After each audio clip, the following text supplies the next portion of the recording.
got on there, bro?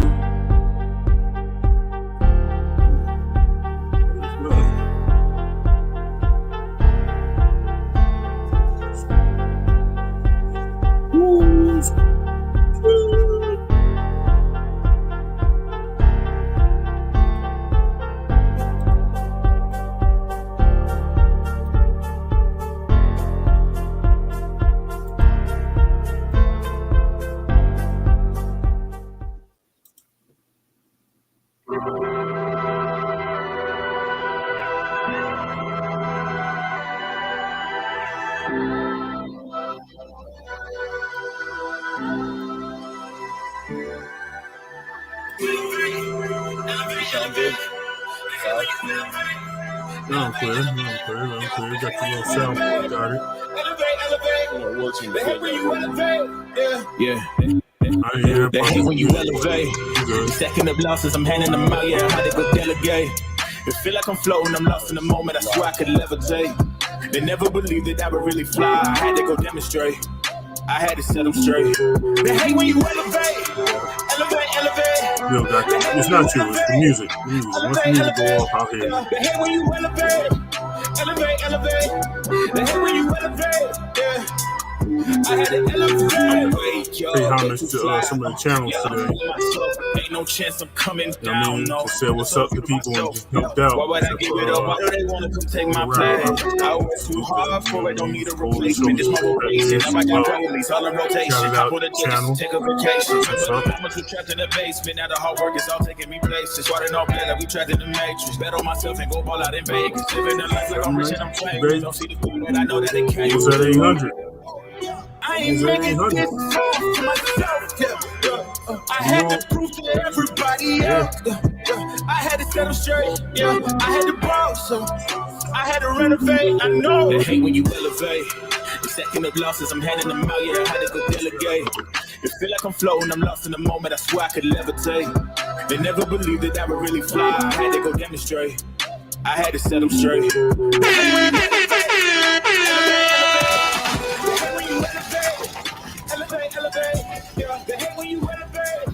Let them know. We live, baby. Let them know. Yeah, y'all slide in as y'all slide in. I know there's plenty of lives going on. Why they wanna bring me down? You know what I mean? But we gonna touch it. Yeah, I almost Touch and go. I can't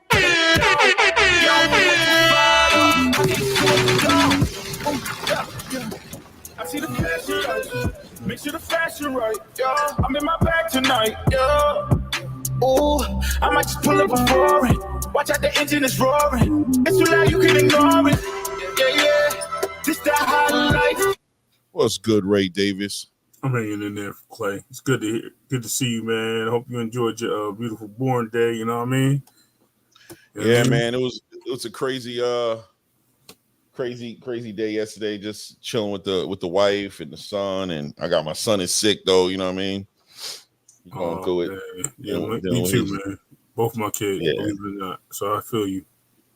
Yeah. You know what I mean? It was slow motion. I got me something good to eat, had me a steak, you know what I'm saying? Right. It was to the business of the game, you know what I mean? Trying to stay up on boxing at the same time. What's going on? That was it the Kobe steak? The Kobe steak? I don't know. Nah, man, that's something for the city. That's something for the city, man. They don't got that out here like that, man. Nah, I just got me a regular old ribeye, bro. Good old ribeye, you know, medium. You know what I mean? Medium. Good old medium ribeye. Some juice coming out, squirts in the face. Pause for sure. You know what I mean? Definitely pause, but you know what I mean? Yeah, I got you, dog. Yeah. No, it's all good, but we counting down. We definitely counting down. It's coming down to it. The antics. The antics are gonna come to an end. Ryan Garcia has been riding the antic wave. But look, man, I want to give him his flowers today and say, listen, number one, he showed up. Number two, he looks like he showed up in shape, right? Number three, just from Derek James' reaction, it seems like he's having a good time, and it seems like he's pretty confident as well. I see confidence coming from his team.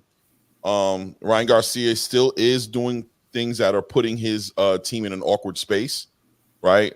You can tell a little bit earlier today there was some little gambling going on between him and Devin Haney, and it seems like his team, his father specifically, was trying to get him like, you don't need to do all that. You know what I mean? Yeah. So it just seems like the more as this goes on, it just doesn't seem so much antics as much as it is a lack of control from Ryan Garcia. It just seems like he's not able to control it, even in moments when he's supposed to control it, where his team feels like it seems like he's agreeing with his team at points in time to be in control. Like, you've been doing your thing. Ha ha ha ha. Yeah, we see you. Ha, ha, ha, ha. You're fooling them. You ain't fooling us. We know you on point. But okay, so when we get up on this part, though, you're gonna chill though, right? Just for this part. And then it seems like he goes against it. And they're like, oh, come on, man. You said, right? Mm-hmm. So and Derek James said something real significant and unique on this press conference. He said this fight is going to be all about execution.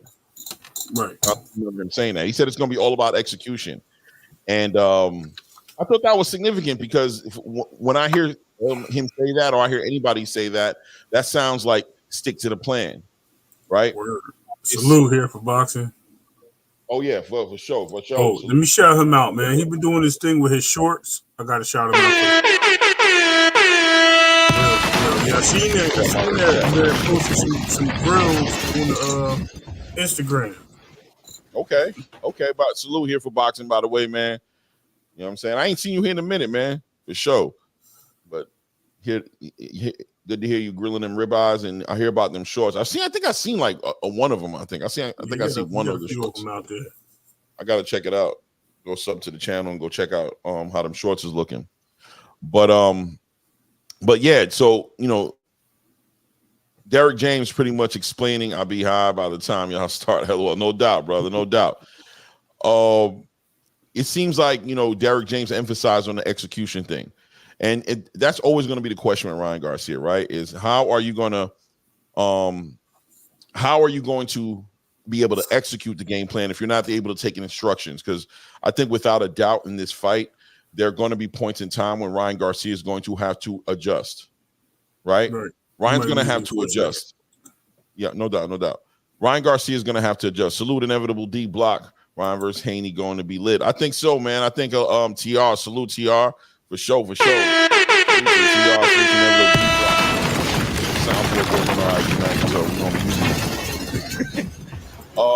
It seems like Derek James is focused on the execution, and he said as long as that's as long as we can execute what we've worked on during this camp and we're on the same page, he feels very confident going to the fight about Ryan Garcia's chances of winning this fight. And Devin is just hard to like if you're going to criticize Devin, you can criticize him in so many different ways as far as promoting the fight. Maybe he's not as exciting of a personality, or maybe he has a hard time promoting, like let's say Ryan Garcia could promote. But what you're not going to really criticize him on is on your belief that he's going to be ready, that him and his team have come up with a game plan. He's going to take instruction. He's going to follow through with whatever the game plan is. He's going to be a disciplined fighter inside of that ring. So the question is, the question is always going to be, and what's going to make this fight a fight is going to be Ryan Garcia. He's either going to make this a fight by executing on everything that him and Derek James worked on, by by being stoic in his approach, or he's going to blow the bag by just getting into his emotions and just not listening to his coach. And like Devin Haney also said, no matter what happens at the end of this fight, he says he wants his credit. He says, I want my credit at the end of this fight. I don't want to hear no excuses. I don't want to hear he wasn't thinking straight. You know what I'm saying? I don't want to hear things was wrong. And don't give me that. Give me my credit for what I'm going to do in this fight, for what he believes he's going to do in this fight. He wants his credit, and he doesn't want anything taken away from him.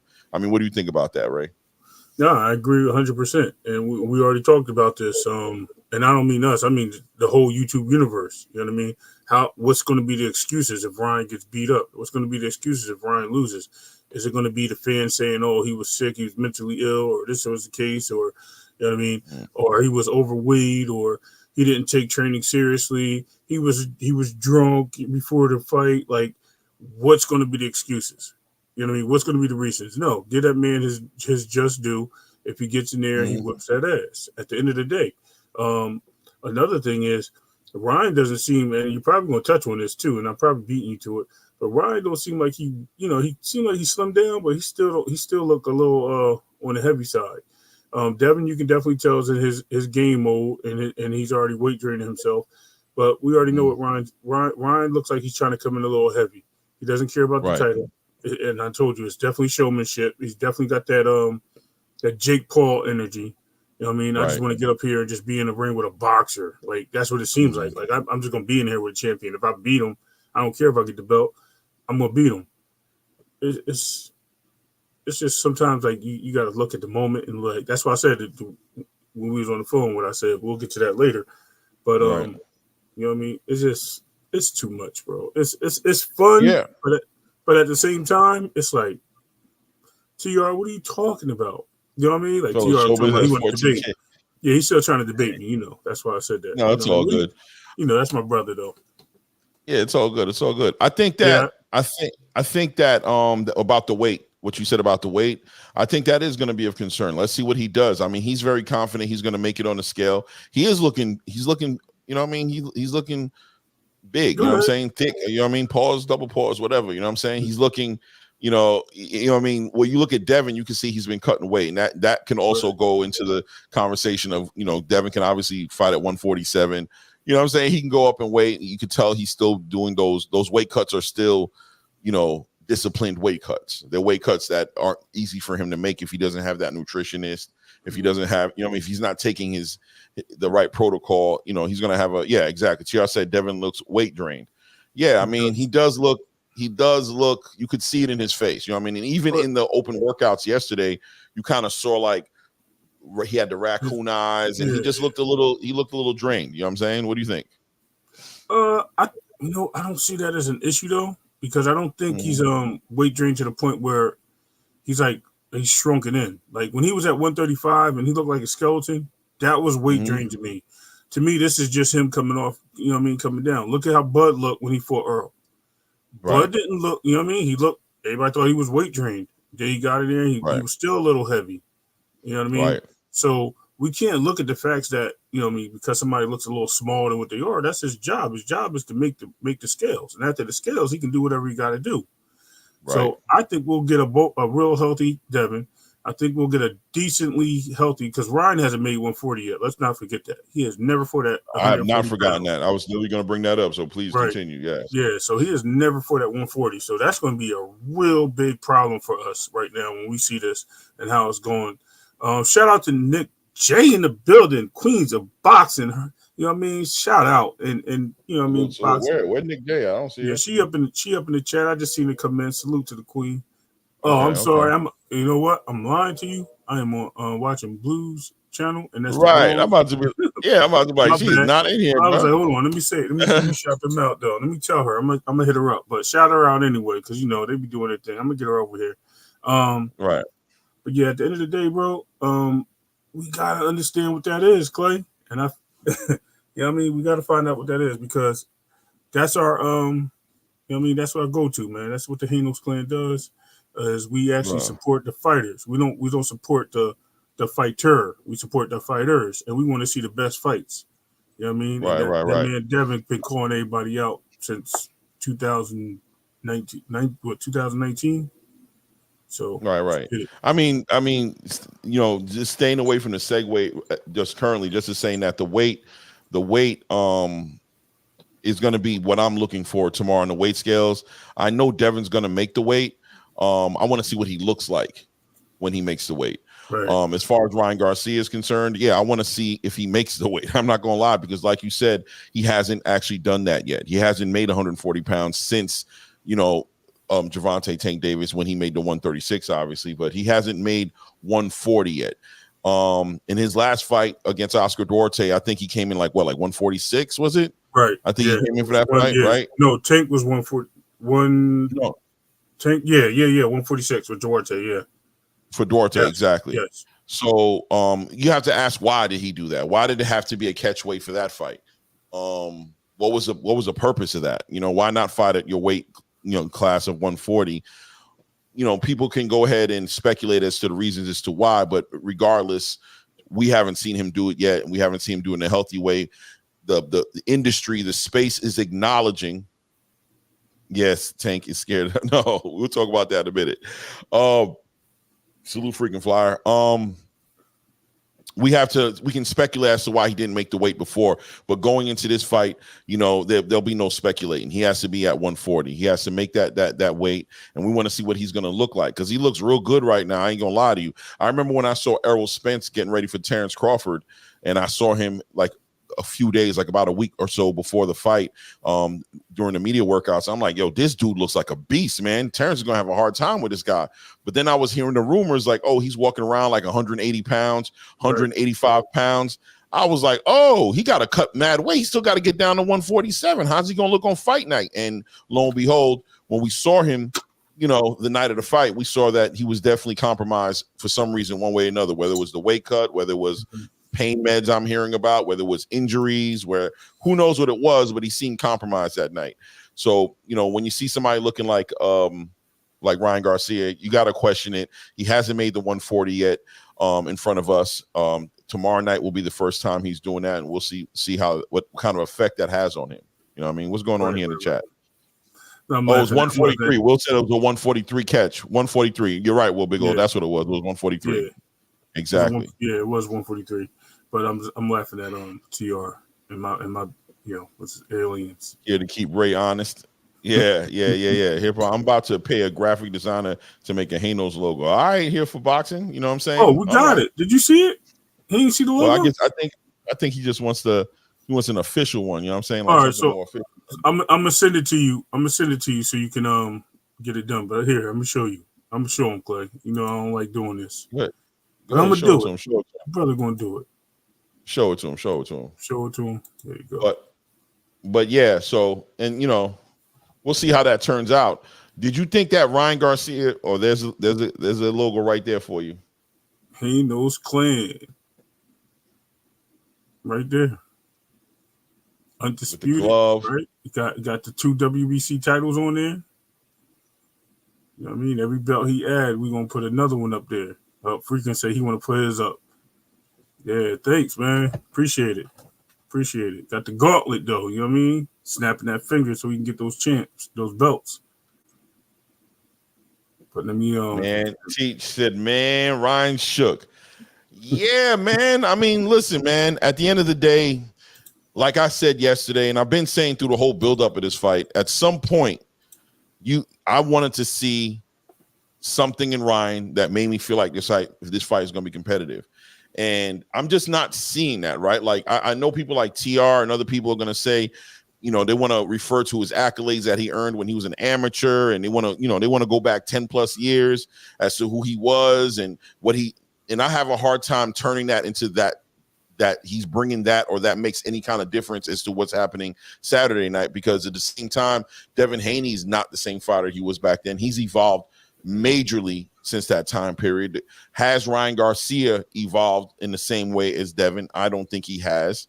And he just doesn't seem to be, it seems like he's trying to win this fight as best as he can outside of the ring. He's trying his best to get inside of Devin's head, like you're pointing at your head exactly. He's trying to turn this whole entire situation into where Devin might be confused, and he looks like he wants to beat a mentally compromised Devin. He doesn't seem confident that he can beat a solid mind, focused minded Devin Haney. He doesn't seem to be acting that way. Even with the video I posted yesterday, when you see him and Oscar De La Hoya celebrating, right? The whole entire, you got him to smack you. You're in his head now. That's your advantage. It's like, really? You guys took a victory from him getting smacked? You guys are reaching. It just felt like they were reaching for some sort of a victory. You know what I'm saying? Like, I don't know. I don't see, like Devin said, the antics are going to come. It's coming to an end. The antics, we're about done with the antics. You know what I'm saying? We got one more day of antics, maybe at the weigh-ins. And, obviously the promotional company, as far as Golden Boy is concerned, were concerned about what could possibly happen to ruin this fight. They didn't even want to do a face-off today. Right? They didn't even do a face-off because they wanted to keep it separate because they don't know what to expect from Ryan. So, once again, he's doing a great job fooling everybody, by the way. Everybody, you feel me? Including Oscar, he's doing a great job fooling everybody because everybody seems to believe he's compromised mentally. and they don't want nothing to get in front of making this fight. When you see Oscar De La Hoya kind of pushing this fight forward, you see him kind of like protecting his bag, right? Like I feel so much uncertainty. That's the best way to describe it. I feel so much uncertainty coming from the Ryan Garcia camp. Right. And can I just say something to debunk a lot of things while we talking about Oscar? Since we got promoters on the board, what other promoter did we see on that stage? What promotion company did we see? What other promoters did we see on that stage? Besides Eddie? No, just besides Oscar. Well, I mean, Eddie Hearn was up there, but he's not part of the show. He's there to support Devin, and obviously Devin is DHP. Is he not part of the show? Because did you see the back of the tarp did say matchroom, right? So they are putting money into this. Yes, it did. It says matchroom. It was OnlyFans, matchroom, King Rice promotion, DHP promotions, and I believe it was some casino. I can't remember the casino. Okay. So those guys are all promoting the fight. Hey, salute Rachel. Salute Rachel. There is some promotion there. Now he might not be full on for the whole promotion of it. You know what I mean? He might, he probably did. That's why I say I don't understand why they didn't grab a lot of his like some of his fighters to try to intertwine some good fights there, because usually they work well together. But it is what it is. But I did see him up there though. I did see that in the back of the room, and that's the second or third time I've seen it. Well, hold on, 100% TR, 100%. I'm 100% will. Yo, TR, you don't know how much I'm hoping and praying that Ryan Garcia is his best self for this fight. You don't even understand how serious I am about that. Like, I want to see him make weight tomorrow. I want to see a focus on him. I want to see some confidence exuding from him outside of the games and the antics. I want to see somebody who's getting ready for a fight. Now, come Saturday night, listen, man, if Ryan Garcia is able to show us that those are completely antics and that he's actually become a better fighter. And listen, even if he doesn't win the fight Saturday night, if this fight just becomes competitive, if it just becomes a competitive fight, I'm going to give him all the respect in the world. And I will, going forward, look at his style of promoting differently than how I did before. I'll be like, nah, that's how he does it. He's carrying that way. We know he's going to be ready for fight night. Because if mentally this hasn't affected Ryan Garcia in a negative way, and if anything, we see the best Ryan Garcia Saturday night, then have at it, bro. Let's save the children.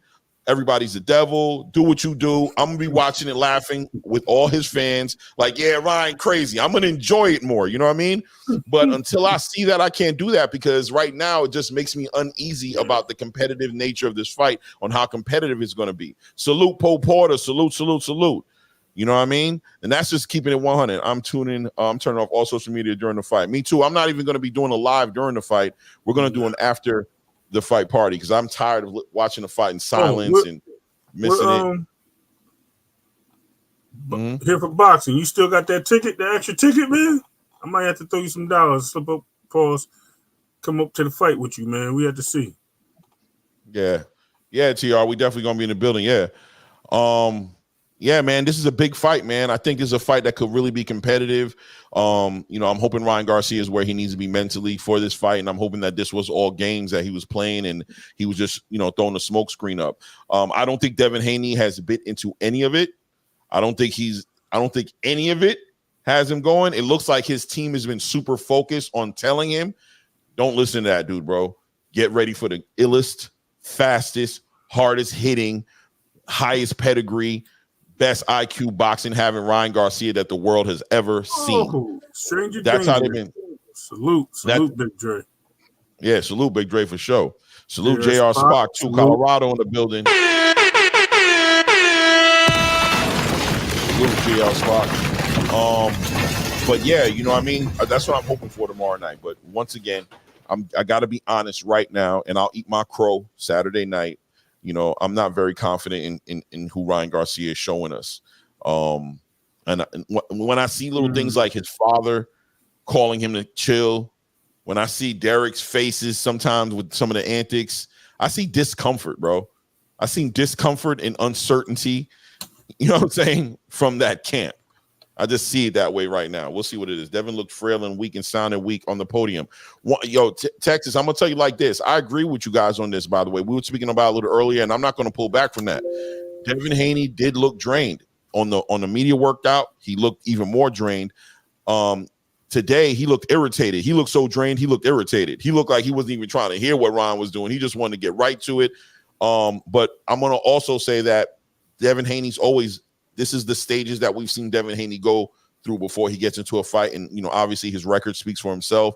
His accolades as an undisputed fighter speak for itself. It says he knows how to deal with that. You know what I'm saying? That doesn't move him left or right. He stays solid all the way through it. And no matter how he looked on the stage today during the press conference, he's better off today than he was at 135. So I'm not going to factor that into the performance I'm going to see with him on Saturday night. I still think he's going to be right where he needs to be. Yes, I totally agree with Rachel there. But we could go silly. Yeah. Yeah. I expect Haney to look that way. It's only a 5-pound difference from 135. 100% Teach. But like I said, Teach, you know what I mean? I think we can agree he's always been able to weather through them storms and come in the ring and perform at high levels. So that's what we're expecting to see. What it does, I'll tell you what, though, the weight cut to me makes me say, I wonder if that power is going to translate the way he wants it to, because he seems to be focused on translating this power into the 140-pound weight class division.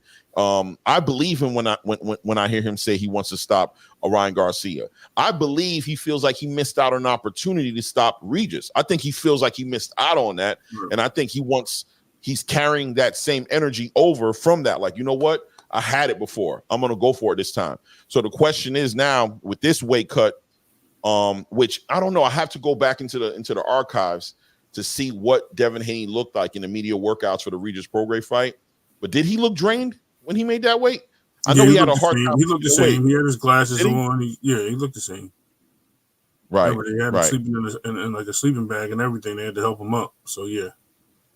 Yeah, right. So we got to see. Let me see. He said Devin will eventually have to move up. 100% Rude. Exposure 100%. I think when I saw, that's another thing that I factored in today. When I saw how drained he looked, I said to myself, yeah, he's gonna have to consider going to 147 at some point. I don't see him staying at 140 too long. Not comfortably. Could he do it? I'm sure he can. He's used to them hard weight cuts, but should he? It all depends on what opportunities are there for him. And fighting, he has a lot of hard hitters in that division, with Subriel Matias and Gary Antoine, and even Teofimo can crack. I think he wants to be strong. It seems like he wants to be strong. And I don't know how strong. That's another thing that we're going to be looking forward to look into Saturday night is how strong is Devin Haney going to be? You know what I mean? Is it going to be surprised? I'm going to be surprised. I'm telling you. I hope so. I'm hoping to be. As a boxing fan, I love being surprised. You know what I mean? When I'm watching a match, I'm not going to be surprised. The only surprises I don't like is when the fight turns out to be a snooze fest. I don't like those surprises. Fights that I thought were going to be great, but turned out to be boring. I don't want those surprises. You can keep those. But anything else, I'm here for it, man. Texas said, I believe he has the whole rehydrate and recovery process mastered. His history merits that, and he always goes 12. No homo. 100% Texas. 100%. I have no doubts about his ability to make that weight and compete at a high level Saturday night. But certain things that I'm looking for in this fight, as far as to see if that, because I'm very interested in seeing if that move to 140 manifests into some kind of power. They say you don't make punchers, right? Punchers are born, but you can increase power, right? If the power wasn't there because he was being depleted and dehydrated, he can get more power, and that can turn into harder punches. That can happen. I think in the Regis Prograis, we saw him, break the water a little bit of what it could be if he just followed through and had a little bit of a killing instinct. We saw what it could be. Devin Haney hasn't had a knockout in about like 5+ years. So some might even say he's due for one. Oh yeah, he is. The other thing I want to say with that is that's what he, like you mentioned, he's been working on all these power shots. He every time Devin goes into training and he starts training, and this is he takes his little layoff and when he's suspended, can't do his training and stuff like that. Salute knockout Oh, boxing. salute knockout boxing. Salute. What Devin seems to do is he goes into his whole little thing where he starts training and working on things that he's missing in his game. And that's what makes him dangerous as a fighter, is that he does these things. It's not that he's dangerous because he doesn't adapt or he doesn't, you know what I mean? He always keeps his skill sets. He doesn't sleep. Salute, Ross Clot. He doesn't sleep on what he has. Like, you know, most people, you learn something new, you forget something else. Wait, just one second. I don't want to cut you off, but it's a lot of people coming in. Let me just say what up, though. Oh, yeah. Salute to Bruce Gas Boxing. Salute. You know what I'm saying? Salute knockout boxing. Honor to have you in the building, knockout, man. The first time I see him in my chat. Super honor to have that man in here right now. Salute to Ross Scott. And we got a newcomer in here as well. I don't want to say who. Last time I said that, Charlie Land in the building. You know what I mean? Salute to Charlie Land in the building. Let's talk boxing, fellas. Let's talk boxing. What did Charlie said? I bet money on Ryan because it's a lot of profit, because there's a slight hope he gets that lucky shot on Haney, but I'm aware Haney is better. Yeah, Charlie. It's good money. It's good money on Ryan. I agree. Good money on Ryan. Definitely agree with that. Good Bruce money. Gas, peace. Well, he said, but I withdraw the money because Ryan is acting too crazy. He's not focused. No, that too. I hear you on that too, man. Yeah, as I was saying. Yeah, my bad. Yeah, no, it's cool. As I was saying, just Devin seems to always be working on something to try to master something else. Does he have power? No, but it can be developed. He's been working with some of the hardest punches in the business. Biggest one was James Toney, and James Toney was sitting there calling him a bitch, and he was like, "Bro, you hit like a bitch, bro. Get it up." Pause. But he was telling him that, you know what I mean? No diddy, and he got him. Devin's been working on that power, so he's been working with him. He worked with someone else. I can't remember who else he was working with. But he's really trying to push this power thing, and I think he's been showing the overhand a lot. Because we know Ryan is susceptible to that overhand right. He's got caught with it by Tank. He's got caught with it by Luke Campbell. So he's definitely susceptible to it, and that seems to be his weakness, especially when he gets pump faked and he puts that guard up trying to he don't know what's coming, and that's when he leaves his arms out. I was watching Ryan's training, and he seems to be doing a little like fiddleness before. It's like weird. It's not really traditional boxing when he goes to throw. And I'm like, bro, why is he doing that? Like just literally just throw your jab, bro. You don't need to pump fake your jab before you throw it. Just throw a feint. Like, he's like feinting his feint. And he ain't even feinting. He's throwing a jab. I was watching with Derek James. I'm like, bro, he's wilding. Like, he has no real boxing skill. He just have ability. His ability is that he hits hard and he has fast hands. His lack of footwork. He very obviously he can read punches coming in and he can see openings. So that's some skill set. But when it comes to like him really being a boxer, he lacks to me some of those standard, I would say, boxing skills. And that's important in a fight, because even Regis' last interview, Regis said, look, I came into fight learning how to fight. I was a fighter. I wasn't a boxer. I came in late into the game. I didn't do all that amateur and all that. So hearing that from Regis just explains to me, like, yo, you could be caught out there, and you could actually, being a fighter doesn't always help. But we'll see how the fight goes. You know what I mean? There's always a chance when you can strike somebody and hurt them. Exactly. Foundation is the word I was looking for. 100%. Right. Yes. Right, Rachel. And that's exactly what it is. So we'll see. You know what I mean? We'll see, because he still has a puncher's chance like any other fighter that steps in that square circle.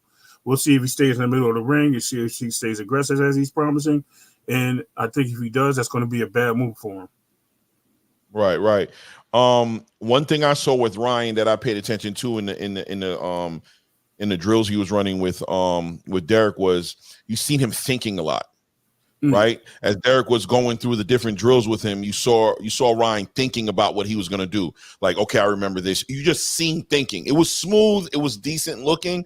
But the reason I bring that up is because in the midst of the battle, when things ain't moving the way Derek moves with him, right? He knows what Derek is asking for, how to set that up. How does he react to that? Does he go back and lay back onto what he knows, which is throwing that left hook, wilding out, throwing that left hook? Or does he able to be poised and disciplined enough to stick with the game plan? And has he gained any kind of muscle memory from the drills that he's been running with Derek James to be able to execute even when it's raining, even when it's foggy, when it's hailing, when it's sleet, when the roads are slippery, when the wind picks up, when the weather gets turbulent?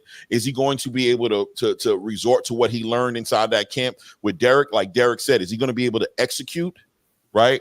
Or is he going to resort to what he's done in the past? And by resorting to what he's done in the past, what does that manifest? What does that look like in the ring against somebody like Devin Haney, who's counting on him to go back to his instincts? We'll see Saturday night, right? Yeah, time will tell. Right. What Charlie Landon said. Let me see here. Let me put this up here because I ain't gonna hold you. There's a whole. Yeah, I got you. He says also people saying it's 50-50 because they fought 6 matches and won 3 for 3. It's not a good place to stand. They were kids. They are adults now, and they have fought completely different athletes. And they have fought completely different athletes now. 100%. Go ahead and answer that one, Ray. Yeah, absolutely. I mean, Mike Tyson lost to like 3 people in the amateurs, and turned around and beat all 3 of them, and not only beat them, brutally beat them. Right. You had Roy Jones. He lost a few fights in amateurs. He ended up winning. I think the only one he got that really didn't win on was the Tarver fight. The Tarver. There was somebody else. It's just tons of people throughout history, man. Like at the end of the day, I'm not even gonna go down anybody's amateur history, but there's tons of people that got into fights. Matter of fact, Jermaine Ortiz and Teofimo Lopez. That's the last one I'm gonna mention. Teo supposedly got the best of not Virgil. I just seen his name in the chat. It's Virgil with an E. But Jermaine Ortiz, he got the best of him in the amateurs. And guess what? To me, that fight that happened in the pros, Jermaine Ortiz put a whip stick on that boy. Pause. No diddy on that, but he beat him up. So, yep. And that happens, bro. Like, yeah, Sean Porter did beat him at 168, I believe, Usyk in the amateurs. Absolutely. You're right. And that was over in Ukraine. Yeah, the amateur topic and the whole entire amateur thing that's being thrown into the pot as far as something to refer to as to what Saturday may look like. To me personally, it just, I can't let it hold that weight. It just doesn't hold no weight with me, right? We all understand that these guys have grown and developed and had complete different experiences up to this point. Devin's last 7 fights were against champions. You know what I'm saying? Shooting for greatness. Ryan Garcia's last 3 fights, let's say we got Oscar Duarte, we got Gervonta Tank Davis, we got Fortuna, and I think we have a guy in between Fortuna and Tank, or for Fortuna, right? Charles Edward Cheese, salute. For sure. So we've had that from Ryan Garcia, and what we've had from Devin Haney is Lomachenko 2 times against Kambosos, you know what I'm saying, Regis Prograis, and the list goes on. So I can't factor in this whole amateur thing. I think that's just it's just filler. It's just something to talk about and something to make, you know what I'm saying, trying to make it more interesting than it needs to be. I put that right next to the Gervonta Tank Davis and Devin Haney sparring. You know what I'm saying? It's just like, what does that mean today? That they still need to fight. I don't know. You know what I mean? It doesn't mean anything to me. Ryan Garcia, and also I believe people can disagree with me. I believe Ryan Garcia is digressed from Luke Campbell, from that fighter who fought Luke Campbell. He's just not even as good as that. I don't believe until I see him Saturday night. He can change my mind Saturday night, but I don't feel like he's gotten better since Luke Campbell. Oscar Duarte to me was an ugly fight. He stopped him, and I said that the night of the fight when he won. I said, let me tell you something about a knockout. Deontay Wilder had plenty of fights where he didn't look good, but when that knockout comes, it erases everything that you see in that fight. All you say is he won. But if you're going to use that fight as a reference as to what this is going to look like against Devin Haney, we have to be honest about, man, that wasn't, that he resorted to some weird stuff. He didn't show that he was disciplined listening to Derek James. There was a lot of holes in the game that a good fighter a good boxer is going to take advantage of. So let's see what happens Saturday night. Salute to HLD in the building. Sure. I know Brian coming there with that Tootsie Roll. You know what I mean? Come in the middle of the ring doing, what's up, Richard Paris? Salute. Coming there doing Salute. that Tootsie Roll in the middle of the ring. It's going to be exposed. I don't think he's going to be saved too much. You know what I mean? I was going to call it the chicken roll, but then I was like, I think he was doing the Tootsie Roll. You know what I mean? So we'll call it either way. But he can't come in. He can't come in there doing that. His coach got to tell him. Nah, geez, we can't have you disappear, bro. So just on the strength of that, Devin got to do the work. Yeah, bro. Yeah, I mean, we're gonna find out a lot, but like Devin said, and I want TR to hear this. Y'all give him his respect. If he beats Ryan Garcia Saturday, which I think most of us in here are leaning towards that. Y'all give him his respect, man. No excuses. No, Ryan wasn't mentally there. He wasn't focused. He's going through stuff. No empathy. Just, it is what it is. You know what I'm saying? I keep saying it. We're going to see the best Ryan Garcia we've ever seen Saturday night. We're going to see a Ryan Garcia who's not weight drained. We're going to see a Ryan Garcia who's got his whole team behind him. Oscar's there. Bernard's there in the ring with him. Oscar's high-fiving him. They're going out to dinner. He feels great. We're going to see a Ryan Garcia, one of the best trainers he's ever had, right?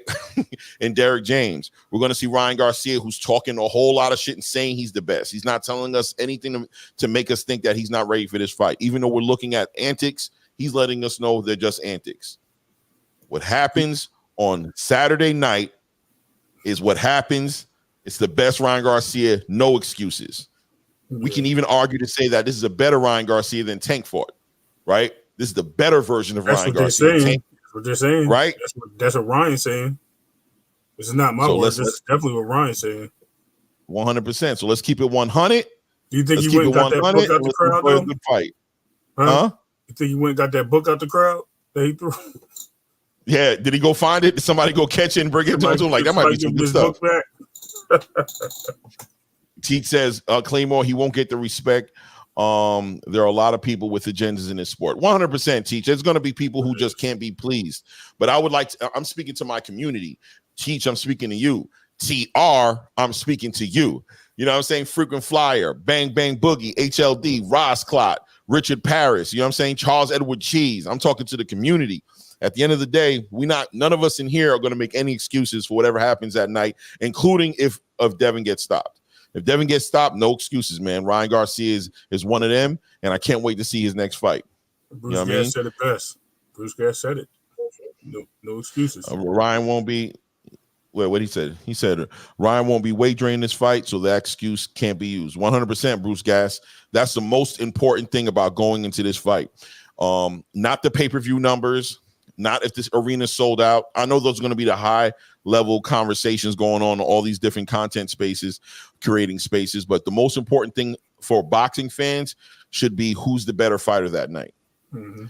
Let's find out who the better fighter is going to be that night. And we're going to get them at their best. So we should be able to find that answer and be able to be honest about that at the end of the fight. What is it? Richard Ryan winning would be a huge upset. 100%, Richard. 100%. Yeah, I saw the Showbiz clip. What was that? 500 bet about? Oh man. So obviously there's questions, Charles Edward Cheese, about Ryan Garcia being able to make that weight tomorrow, because everybody feels like he doesn't look like somebody who's cutting weight. Right. And so basically Devin put a little wager up with him and said, let's make a $500,000 bet on the weight. If you go up for every pound that you up, it's going to be $500,000 per pound. Ryan had no problem making the bet because he says he's definitely going to make the weight. He's on weight. And so, that's where the bet comes in. And I'm hoping and I'm thinking he's going to be on weight as well. But I think Devin just feels like if you're not going to be on weight, I want to get something out of it. Right. And not to mention, bro, that's a lot. He's got to lose a good 8 to 10 pounds. You talk about weight training. We're going to see him weight train. I hope that don't make him weak. Right. Really? Hold on a second. HLD. That's what I thought. And let me tell you what it would end up being, right? HLD said something very important right here, because we said he was at 146 that night. And I know I didn't just pull that number out the air. I think the fight was a catchweight fight, supposed to be at 143, and he didn't even make 143. They had to renegotiate and come back to the table because Ryan came in the ring 146.5 that night. That's what happened.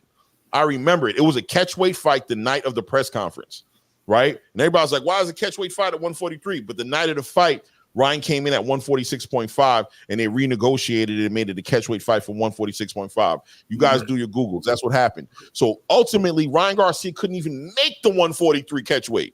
He couldn't even make that. Right. I think he's saying that just this past couple of days, like 9 days ago, he was 146 on the scale. Oh, is that what he's saying? HLD, Ryan was one. But you're right though. He was 145.6 or something like that. Yeah, he was over. Really, HLD? I'm sorry, I read that wrong. You talking about on April 9th? That's what it says. HLD, let me know. Is that what you're saying? Yeah, put the link up. Yeah, just clarify that for me. Are you saying like a couple of days ago he was 146.5? Or are you saying? Yeah, he's saying, yep, he's saying 9 days ago. Okay. My bad. I read that wrong. But I still feel like he didn't make that 143 catchweight. Matter of fact, let's not even speculate anymore. Let's just keep it 100. Let's just go through what it's supposed to be. Yeah, I can just go right here and get it for you. Yeah, pull it up for me.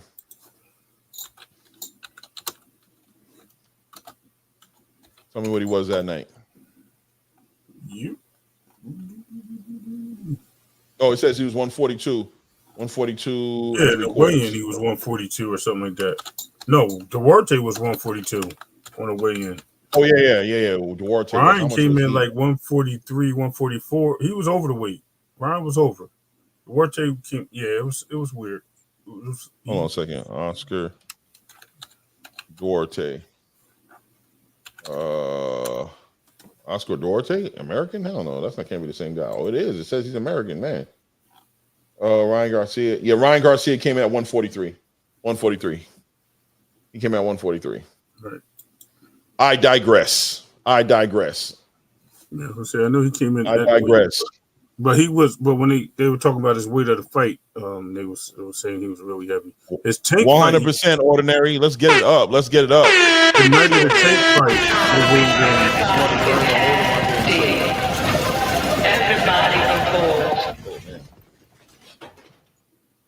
let me see here. Roscott, Ryan, aka Jake Paul, become today's cash cow if he wins 100%. They were both overweight due to Ryan. Ordinary said, yeah. Anybody or Hey Ray Davis or anybody who might know, what's this talk of Devin possibly being blocked from the TO fight by Eddie Hearn? I don't know about that. You know about that? Yeah. So apparently the rumors are that Eddie Hearn wants this fight with Matias with Devin. He wants to force this fight on Matias. So he's not really to sign off, but Devin's not signed to Matchroom. He's you know what I mean? He's right now he's with Golden Boy. Yeah. And right now, if anything, he's with Golden Boy. Right. Well, he's a fight-to-fight basis over there at DAZN. He's basically just a DAZN fighter. So he can go wherever he wants for any fight. He does have he does work with Eddie Hearn. They're really close, but if he decides to go to fight somewhere else, he can. There's no one to stop him. I do believe Eddie Hearn has a couple fights lined up for Devin, though. I believe so. Contracts. You know Eddie gonna have to fight. I'm saying he has contracts, but there's no lock in. Like, okay, you can't fight this guy at Top Rank. You can't fight this guy at PBC type deal. He just has to honor 3 fights with Eddie Hearn, I believe it was, and he already did 1. Multi-fight Top Rank deal until he was. Well, from what I understand, to get this fight with Ryan, he had to sign with Golden Boy for a quick 1 fight deal or something, which I would think that would mean he removed himself out of a deal with, Eddie. I'm looking at it the same way when he went to Top Rank to get the Undisputed. Like Eddie let him go to go do that. I'm thinking Eddie let him go to go and get that opportunity with Golden Boy. But I mean, you're right, Richard Paris. We are definitely assuming. Nobody said that he's not with Matchroom anymore. That's for sure. I mean, yeah, I don't think he's not. I think he still has, like I said, there's a contract there. There's a 3-fight contract, but he doesn't have. But Eddie doesn't own. HLD, got you, HL. He says Devin's restricted free agent to Eddie. Eddie owns Haney's matching rights. That's interesting. Okay, that's okay. That makes sense. That's why his name is on the banner. Then that's why Matchroom's on the banner. There you go. That makes complete sense.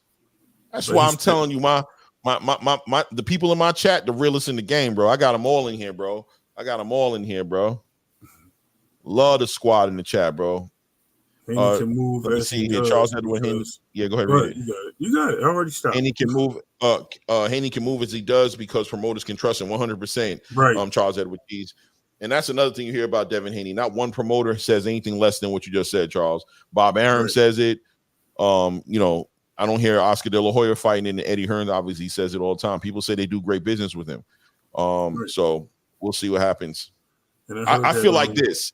If Devin Haney wants T.O. next and they can get it arranged, Eddie gonna get out the way and let T.O. and Devin Haney get lined up. That's what I believe. Period. That's what I believe. And it would make sense to prefer the Matias fight. Why split the pie with Bob Arum if he doesn't have to? 100%. It makes sense. Bigger. The fight would be bigger though with T.O. That's more money. Why would I worry about splitting the pot when it's gonna be a large amount of money with that fight? And it'll be pay-per-view on the zone. Right. And on top of that, because Devin wants to do it and he wants to become unified, that's a big fight that him and T.O.'s been talking about for years. I could see Eddie getting out the way of that and letting that happen. 100%. Right. See? HLD said Eddie said today he wants T.O. versus Haney. And this is not the first time Eddie's changed his mind, right? Like he'll say something, but him and Devin have a conversation, and he'll be like, "Oh, all right, mate, no problem with that. I didn't know." Right back. See how it is. Grab some food real quick. I'll be right back. No doubt. Do what you do, family. You know what I'm saying? So, we'll see what happens. We don't want to go too far past this, right? And just dismiss Ryan Garcia, right? We don't want to dismiss him.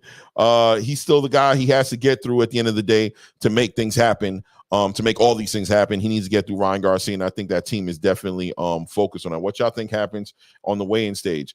I think antics, Charles, antics is what I think happens, right? But I think what I would like to see is I'd like to see Ryan Garcia all of a sudden become laser focused and become all about this fight Saturday night. Even I heard Ryan Garcia speaking about after the fight, right? Oh, he'll go up, knock out Sebastian Fundora. Oh, he'll go and fight Terrence Crawford. Oh, he'll go do this, he'll go do that. Once again, it's you and Devin on Saturday. And I think one of the most disingenuous things that I see Ryan Garcia doing that makes me have questions as to who we're going to see on Saturday night is him being comfortable with dismissing the level of fighter he's fighting Saturday night, dismissing how competitive. This is going to be one of his most competitive, most difficult fights that he's ever had to fight, right? And talking about knocking him out in the second round. It's just like, if you're a liar, you're a liar, right? If you're selling snake oil and you're doing whatever you got to do to sell this fight, I don't know who's believing it. I don't think real boxers are buying into it. Fine, do what you do. But I haven't seen the honesty in him yet. And if I am seeing the honesty in him, it should bring concern to anybody who's concerned with Ryan Garcia's well-being. You know what I'm saying? HLD Haney looked every bit of a fighter who's cutting weight today with a day to go. 100% HL 100%. We were talking about it earlier. Haney looked like he's cutting weight, but what do we also know, HLD? This is not new to him. This is what he does. He did it at 135 pounds for 4 or 5 years. This is what he does, and he always steps up on the night of the fight. So he has experience in this area, and I don't expect that to affect him negatively. I expect Devin to be Devin, and once again to be at least at a minimum a stronger Devin, a healthier Devin than the Devin who fought at 135 pounds. So I do agree with you. Definitely look every bit as somebody who's cutting weight, and he was irritable. He didn't want to hear nothing. He was very short with his words. He was acting like somebody who definitely, was cutting weight. That's what somebody who's cutting weight looks like. I just want to hurry up and get to them scales so I can go and have me a burger and drink some water. Barboza also looked like he's dying cutting weight today. Yes, he did. Everybody, people look like that. That's normal. What's not normal is how Ryan looked. You know what I'm saying? That's not what's normal. How Ryan looked didn't look normal. So that's why I think there's concern about as to whether he's going to make weight or not. You know what I mean? Let's see here. Yeah, facts. Dev be looking painful. Yeah, he look like, listen, man, irritable. Like I said, irritable. Richard Paris says, if Eddie Matchmaker's, let me see here. Whenever I see this one, I got put up on the big screen. If Eddie Matchmaker's confident he whoops Tio, then Matchroom potentially has 3-belt unification with Matias. Yeah. Salute Richard Paris. That's what it all comes down to. And at the end of the day, Devin Haney's made it clear as well that he wants to be an undisputed champion, right? He's going for that undisputed at 140. He changed his mind. He's no longer prize fighting as bad as he said he was going to do it before. He's looking to become undisputed. And in that mentality, I appreciate Devin Haney because, listen, brother, you got to be who you're going to be. If you're going to become a big superstar boxer, if you're going to become a big pay-per-view attraction, if you're going to become the face of boxing, whatever it is that you have aspirations of doing, it's going to come through you being you. When I see you getting involved with antics, trying to just only exclusively chase fighters who's going to give you the biggest bag of money, it says to me you're not being true to yourself, and I just don't think that's the way to go. So when I heard him say he's coming back to chasing undisputed and fighting for belts, that's a Devin Haney we've all become accustomed to, and that's where I feel the most confident, experienced Devin Haney is going to come and rise up the cream to the top, bring that cream to the top of the game when he does that. Let's see here. 100. Anonymous says, I think he's fine. It's kind of crazy. What? Well, Anonymous, I'm gonna keep reading, but I'm gonna put a pause in there for you. All right. So I think he's fine. It's kind of crazy. I've never seen people so focused on a fighter's appearance when he cuts weight. Yeah, Anonymous, it's not, for me personally, I'm gonna tell you like this. It's not that I'm focusing on his appearance that he cuts weight, like to take shots at him, but I'm just being honest to say that Devin Haney speaks that he's never felt so good in a weight class, that he's growing into his 140-pound weight class division, and he's feeling his power coming, and he's put out feelers of saying that he's looking to stop Ryan Garcia, right? He's looking to stop Ryan Garcia. He looks back at what he did with Regis Prograis, and he feels like, to me, it looks like he feels like a little unfinished business was left in the ring, right? He feels like, damn, when I look back at the tape, I seen some opportunities in there for me to step on the gas and get this guy out of there, and I didn't do it. And he's saying that he just wasn't, as comfortable at 140 as he is right now. So when you see him looking like that, it questions the whole stopping, the whole power that I want to see if 140 is going to give him power. So when I see him looking depleted like that, it makes me question that a little bit. Right. Low key, I think you're starting to believe in King Rod, Claymore. Hey, you never know. Low key, let me tell you something, TR.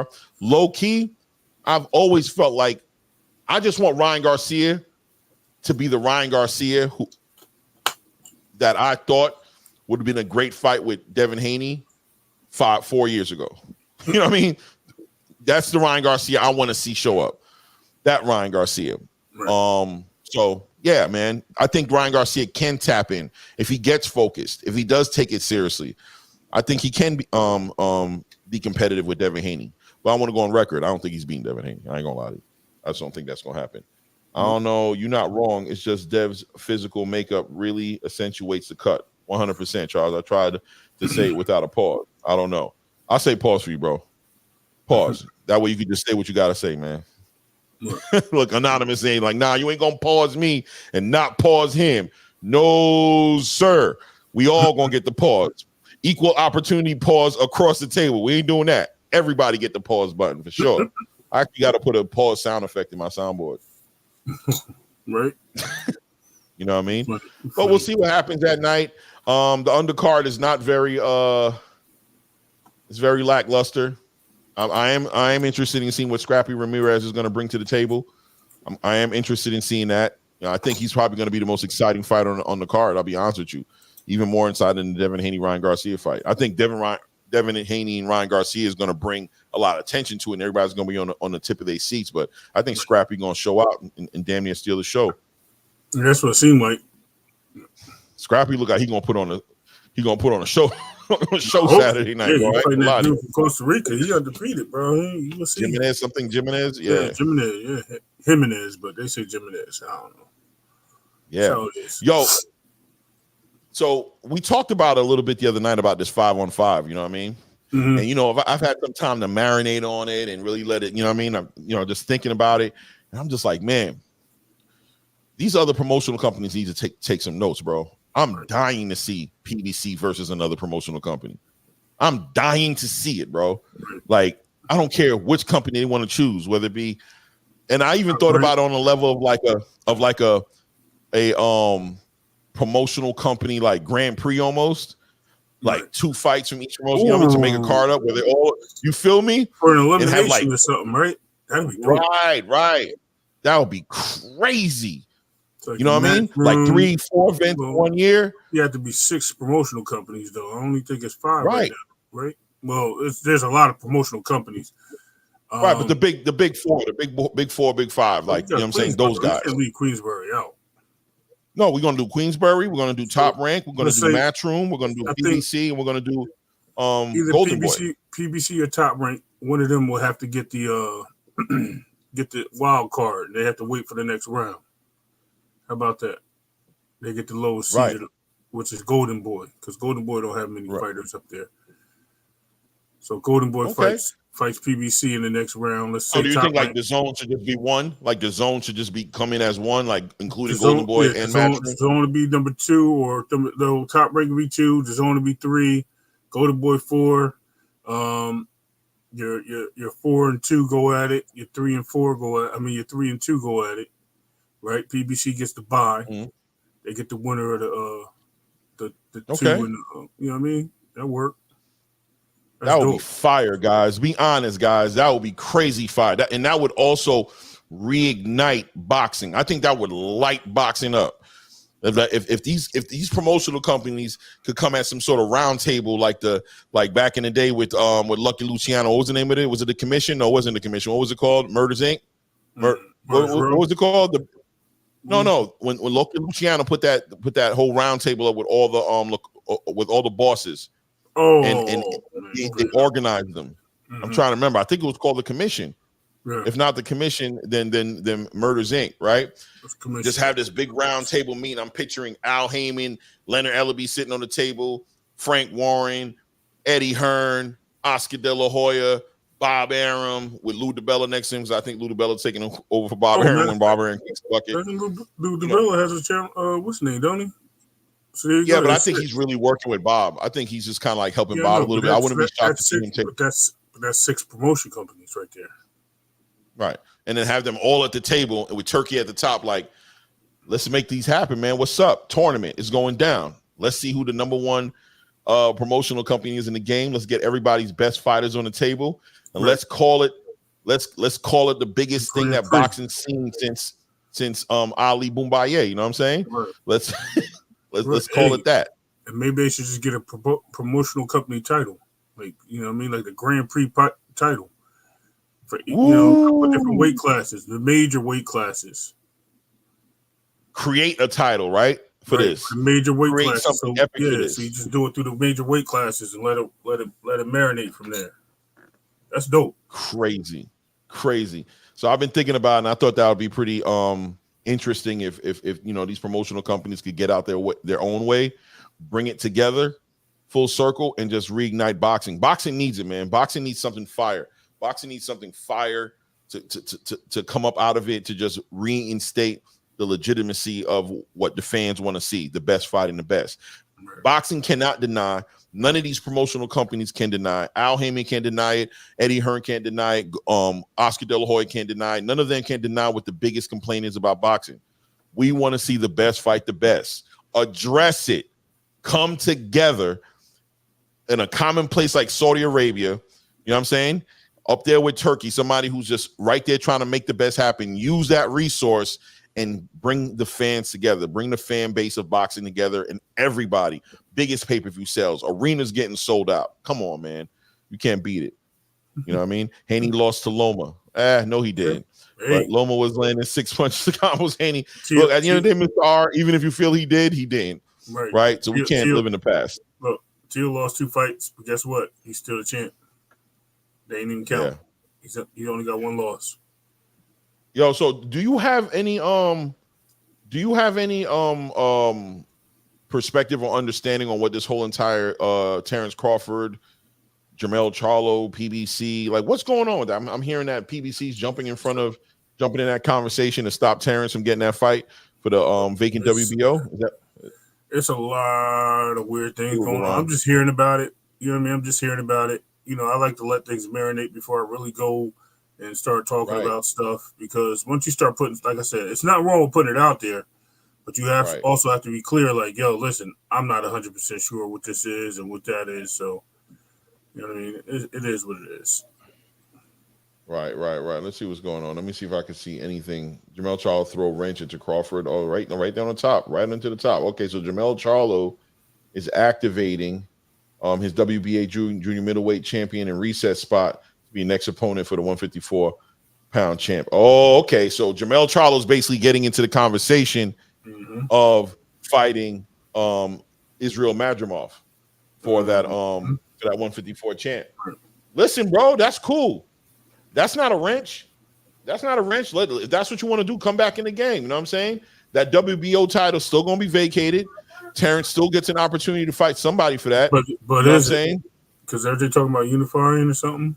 Somebody unifying with who's got the other belt? Who's got the IBF? Well, that'll be something that Terrence Crawford has to fight for. Was it WBA? The WBA is a unified belt, right? That'll be the other one. Yeah, the WBA is the title that Ismail Madrimov has, that he's won. Okay, so what about the IBF? So that would be on the line.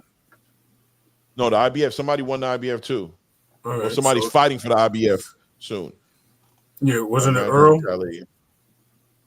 Wasn't Earl trying to get that fight with somebody?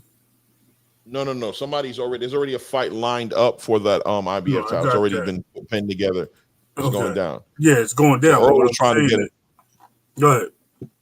Yeah, Earl was trying to get into the conversation of Sebastian Fedor and Tim Tszyu. That's what his interest lied. It was fighting the winner of that to become a unified champion in that situation. Obviously Terrence activated his mandatory, and that's where that was at. As far as the IBF is concerned, that was already being handled. Claymore, you have to do a show at 4 a.m. like A-side. Let's get that grind. Not me. Yeah, I ain't 4 a.m. And that belt's already been won, is what I'm saying. So the IBS has been won. I heard that Bakram Machiavelli, another one of those names, he just won last week. I heard that because of the situation with Fedor being out, that Earl was trying to move in position for the IBF. That's what I heard through the grapevine. So, like I'm saying, PBC looked like PBC was trying to freeze out all the belts with all their fighters. Oh, you know what I mean? And if they unify, that gives Sebastian Fedor, if they write it in that, yo, he's injured, you got to give him time to fight for his title and make a decision. You know what I mean? For unification, he wants to unify. That kind of eliminates the whole WBO mandatory jumping ahead thing. Because remember, you don't have to fight your mandatory if you unify. That's what I heard. Those are the rumors. Okay. All right. So we'll find out. I'm reading here a little bit where they're basically saying that from what I'm reading, it looks like the WBO title would still be up for grabs, in between him and Josh Kelly would be the fight for Crawford. It'd be him and Josh Kelly fighting for the WBO title. But I'm gonna look deeper into it and find out.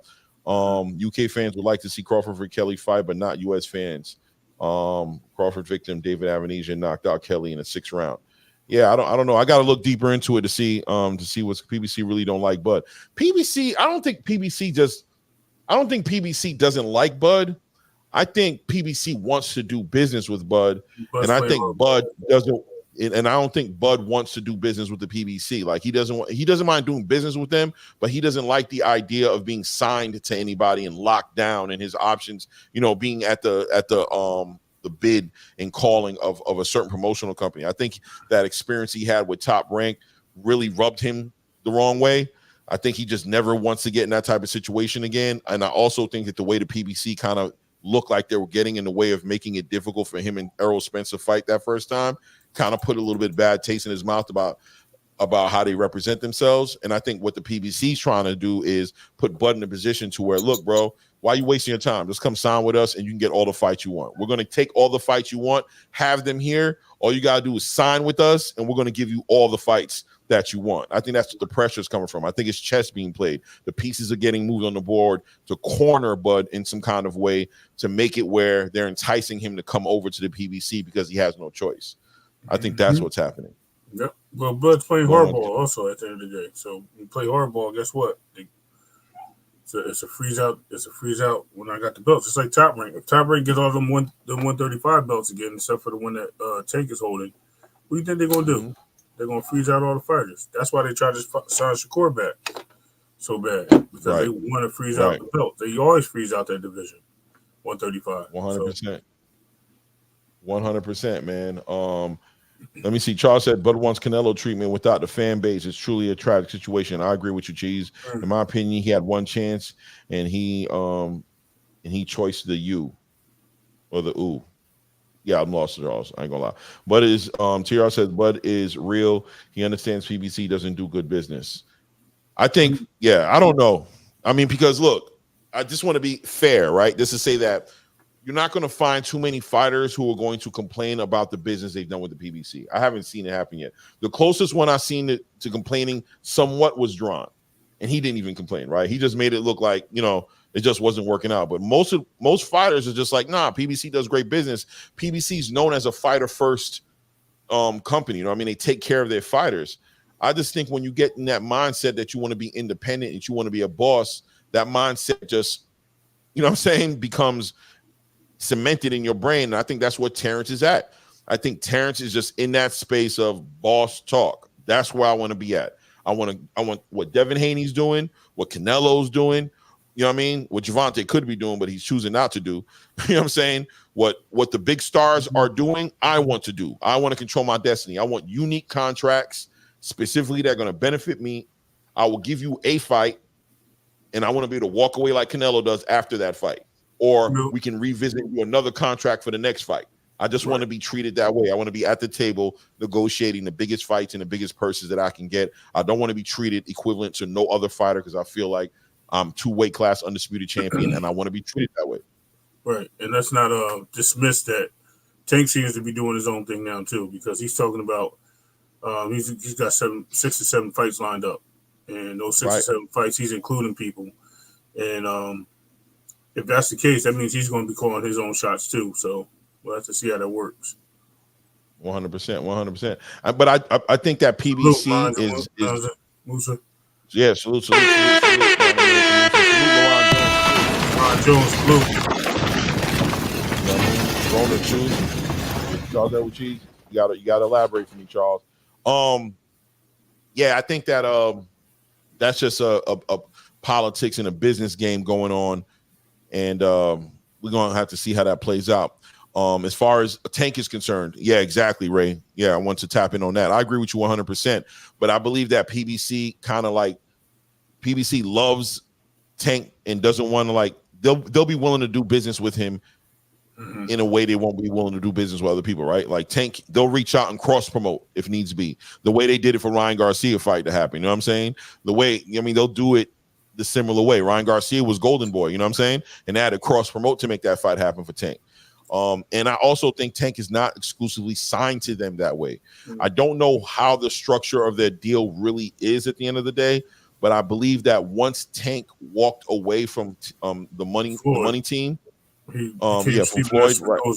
Yep, he was with Steven Showtime and Steven Espinoza, so he's not really PBC. That's why and you want to hear something? I think he's going to sign with Metro. I think it's coming. I ain't want to blow the cover, but I'm going to say it. You know what I mean? I think that's why you saying no at Clay? Rolon, if you want to elaborate what you're saying no to, I don't know what you're saying no to. So, but I think Tank's going to visually. He's talking about. I think he's talking what you said about Tank not being with PBC maybe, but no, Tank is not exclusive to PBC. He has a different manager, different promoter. He just uses Al's just his his advisor, or he's not his manager. Leonard Ellaby just is somebody that advises him as well. But that might all go away because remember, he has been in talks with Eddie Hearn. Tank is very transparent, but he's also with his conversations. What he says and what he means are two different things. So sometimes you got to read between the lines.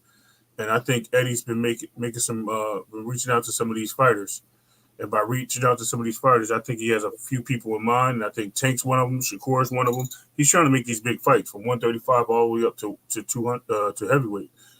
They ain't playing, bro. Just like you know, Yeah. the Matchroom is looking to make some moves in this game. No doubt. Yeah, he has a unique situation. All these big stars have unique situations, so we'll see that when that happens. Frank Martin's is the biggest thing though on Tanks. For somebody who wants a 7-fight deal, 6-fight deal, whatever it is, Frank Martin's the next in line. And I'll be honest with you, I've been watching Frank Martin train a little bit. You know what I mean? I've been watching him on his on his social medias. Yo, brother, coming, he's taking it seriously. I feel, you know how I talk about Ryan Garcia doesn't give me that I'm taking this serious energy. Frank Martin is on the complete opposite side of the spectrum when it comes to this conversation. You know what I'm saying? He is totally invested into this fight. He wants to win this fight. He's doing everything in his power. I seen him doing drills with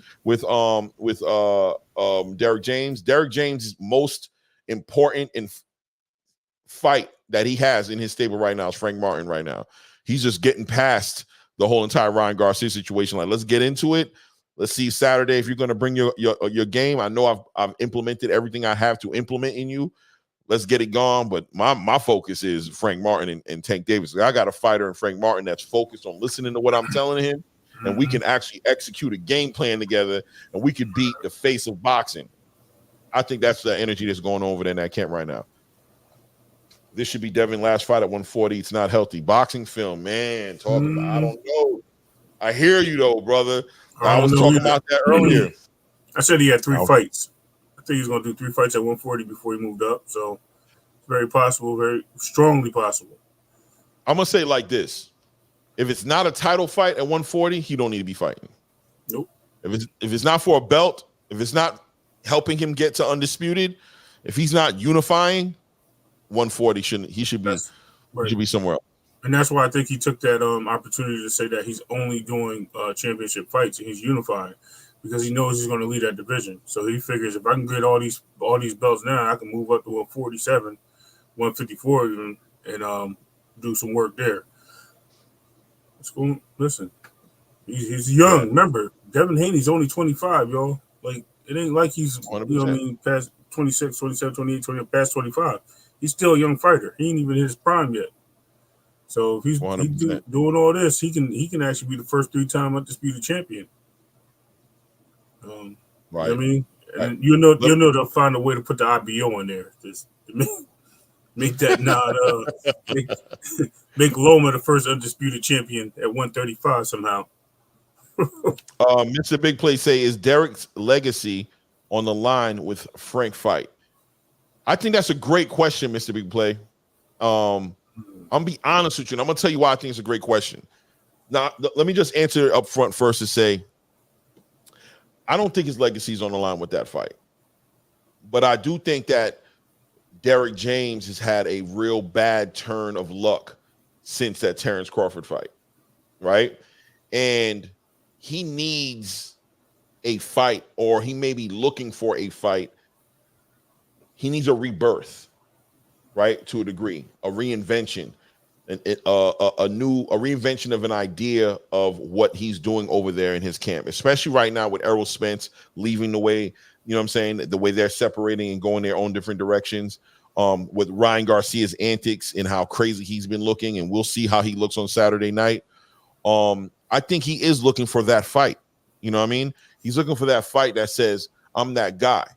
I think Frank Martin gives him his best chance of a fight right now for the fights he has lined up. I think Frank Martin is that guy. Maybe Ryan Garcia shows up Saturday night, but I can tell you this: if Ryan Garcia shows up looking crazy, I don't know how good that's going to make Derek James look Saturday night. So I think Frank Martin is a big opportunity for Derek James, and I'm having a feeling that him and Frank Martin are both on the same page, because Frank Martin at the same time almost needs a revamp.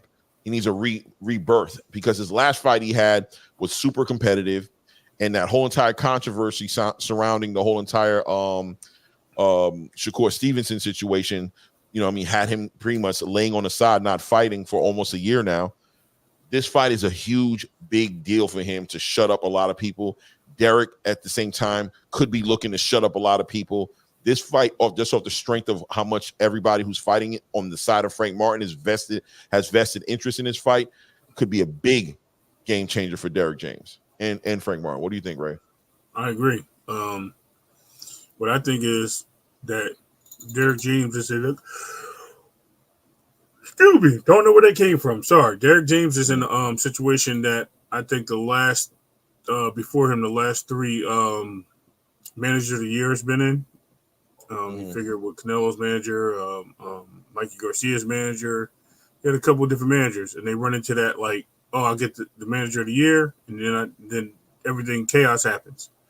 You know what I mean? It just becomes lackluster after that. I don't know if it's just like, by chance. It's like the Madden curse almost. You know what I mean? Remember, you used to play whoever was on the Madden cover because they had a great year before, and then they get there and they get injured, or they just have a terrible season. Their team goes 0-19. Seems like it's a similar scenario. I think Derek James will do fine. I think he'll be fine. He gave me those Stewie vibes. Not trying to be funny, where Stewie didn't have great. Every champion he had wasn't always undefeated. He didn't. It's not like he didn't have great fighters. He just needs the people to listen, and he needs to focus on their strengths and not their weaknesses. Because it seems that Derek James seems to try to turn some fighters into what he wants them to be. I know he does look at film. I know he does know. He knows what he's doing. He had undisputed champion. He had a couple unified champions or a unified champion. So he does seem to know what he's doing, and he was a boxer himself. But we have to see what's the strengths of the fighters, and we have to evaluate it that way and put them in the ring as such. Ryan's strength obviously is just his left hook and his right, I guess, overhand we would call it. So those are his strengths, but it seems like they're trying to turn Ryan into a jab. You know what I mean? Try to use his jab more by using his jab to try to nullify what Devin's doing and then counter off the jab. Does that work? Right. You know what I mean? Or because I watched the video where they're like, oh, Derek's trying to use the same philosophy that Bud did against Earl. Impossible. Ryan's fast, but Ryan's jab doesn't have anything on it. I've watched him use his jab. His jab is just basically thrown out there to set up his hook. It's not like it's out there to because he measures with his jab. He doesn't really jab to punch. And that's where his weakness is. Is he going to be able to utilize that? That's what it comes down. Yeah, exactly. It could be his right cross, right? But either way, he measures with it. His jab. It's not like he's using it where Devin's using it to create distance and measure so he can get out the way of the hook or get out the way of the cross, and he can counter that way. We'll see how the fight goes. But I think at the end of the day, I think Derek James needs to focus on the strengths of the fighter and the developments. Like Ryan's tucking his chin when he throws his hooks. Ryan footwork a little bit, you know what I mean? Learn how to bounce and respond and learn how to counter properly. Those are things that happen. With as far as Frank Martin, I don't make long-winded, my bad. Thank you, pause. As far as Frank Martin, we got a situation where Frank's ability is speed. Frank is an in-and-out, pause type fighter. You know what I mean? He's very fast. He's quick. He likes to get in, use his hooks. You know what I mean? And inside, get out. Keep the space with his jab. He also measures up and throws his hooks and he's southpaw too in his right jab, and he has a real strong right hook. So those things could be what we're looking to do, but does he utilize those strengths with because it seems to have a lot of inside fighting going on as he's training as Frank. But again, is he really training Frank or is he really training Ryan? Because he's going hard, pause, with both fighters right now. So we have to see how that works out. Yeah. I think he's really training them both, you know what I mean? But I do believe one of those fighters is a fighter who he can have more faith in than the other one. You know what I'm saying? Long-winded. Yeah. At the end of the day, one of those fighters is going to give him it. I think Clay says that all the time. Clay says that all the time. Yeah, you're talking about Derek, right? Mm-hmm.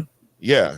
I think that one of those fighters give him the better opportunity to revitalize his career, and I think that fighter is Frank. So just going back to the question I was asked, I don't remember who asked it right now. On top of my head, I can't remember. Oh yeah, it was Mr. Big Play, right?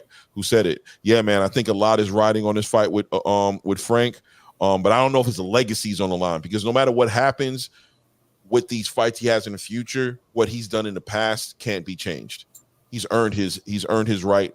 When he had that streak that with Errol Spence, you can't take that away from him, what he's accomplished, or the fact that he had an undisputed champion with Jermell Charlo under his belt. You can't deny what he's done with Frank Martin to even put him in a position to be fighting a Tank Davis right now. You can't take that away from him. But I think he is looking for something to revitalize. Why are we saying pause? Because it's fun, HLD. I don't know why. Sometimes I don't have no idea. No. They're talking about the legs and stuff. Because oh, yeah. Charles Edward Cheese did say because of. I see. Okay. So was he saying it to Charles?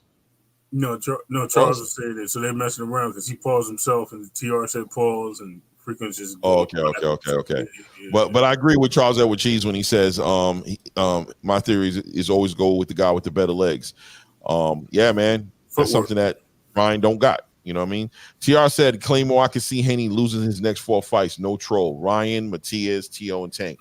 I don't know about Ryan. I'm going to be real with you, TR. I'm never going, but I'm going to agree with you that when T.O., and Matias, T.O., and Tank are going to be very competitive fights that Devin can definitely lose. But at the same time, he can also become the face of boxing and the best pound-for-pound boxer in the world if he beats those 3 guys. Right? So that's true. And what's crazy is Devin's always improving. Like, he always improves. And this is me not just blowing smoke, pause. This dude really improves on everything he sets his mind to. He's a great boxer, and then he adds to his game. 100%. 100%. And he works on those things. For sure. The T.O. fight won't be competitive with for Devin or for T.O. T.O. fight won't be competitive. He's probably playing for Devin. I don't think T.O. stands a chance, Anonymous, at all. Like, Devin has to be sick for that fight to go wrong. Yeah, I think T.O. tends to fight up to his competition who he's fighting with, and I could see him stepping it up, and I could see that fight being a very competitive fight between him and Devin Haney. You know what I mean? I think it's very possible for him to lose that fight. I ain't gonna lie to you, but because I think we judge T.O. off his weakest moments, off the the moments where he doesn't show up.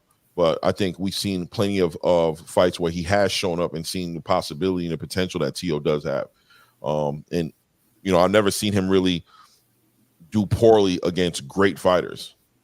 You know what I mean? I see him do poorly against fighters who weren't expected to stand with him the way they did. Jermaine Ortiz was a fighter who I saw as somebody who could bring something to the table for T.O. I thought that people slept on him a little too much, but going into that fight, I felt like T.O. was a better fighter than Jermaine Ortiz. You know what I mean? And that didn't show out that night.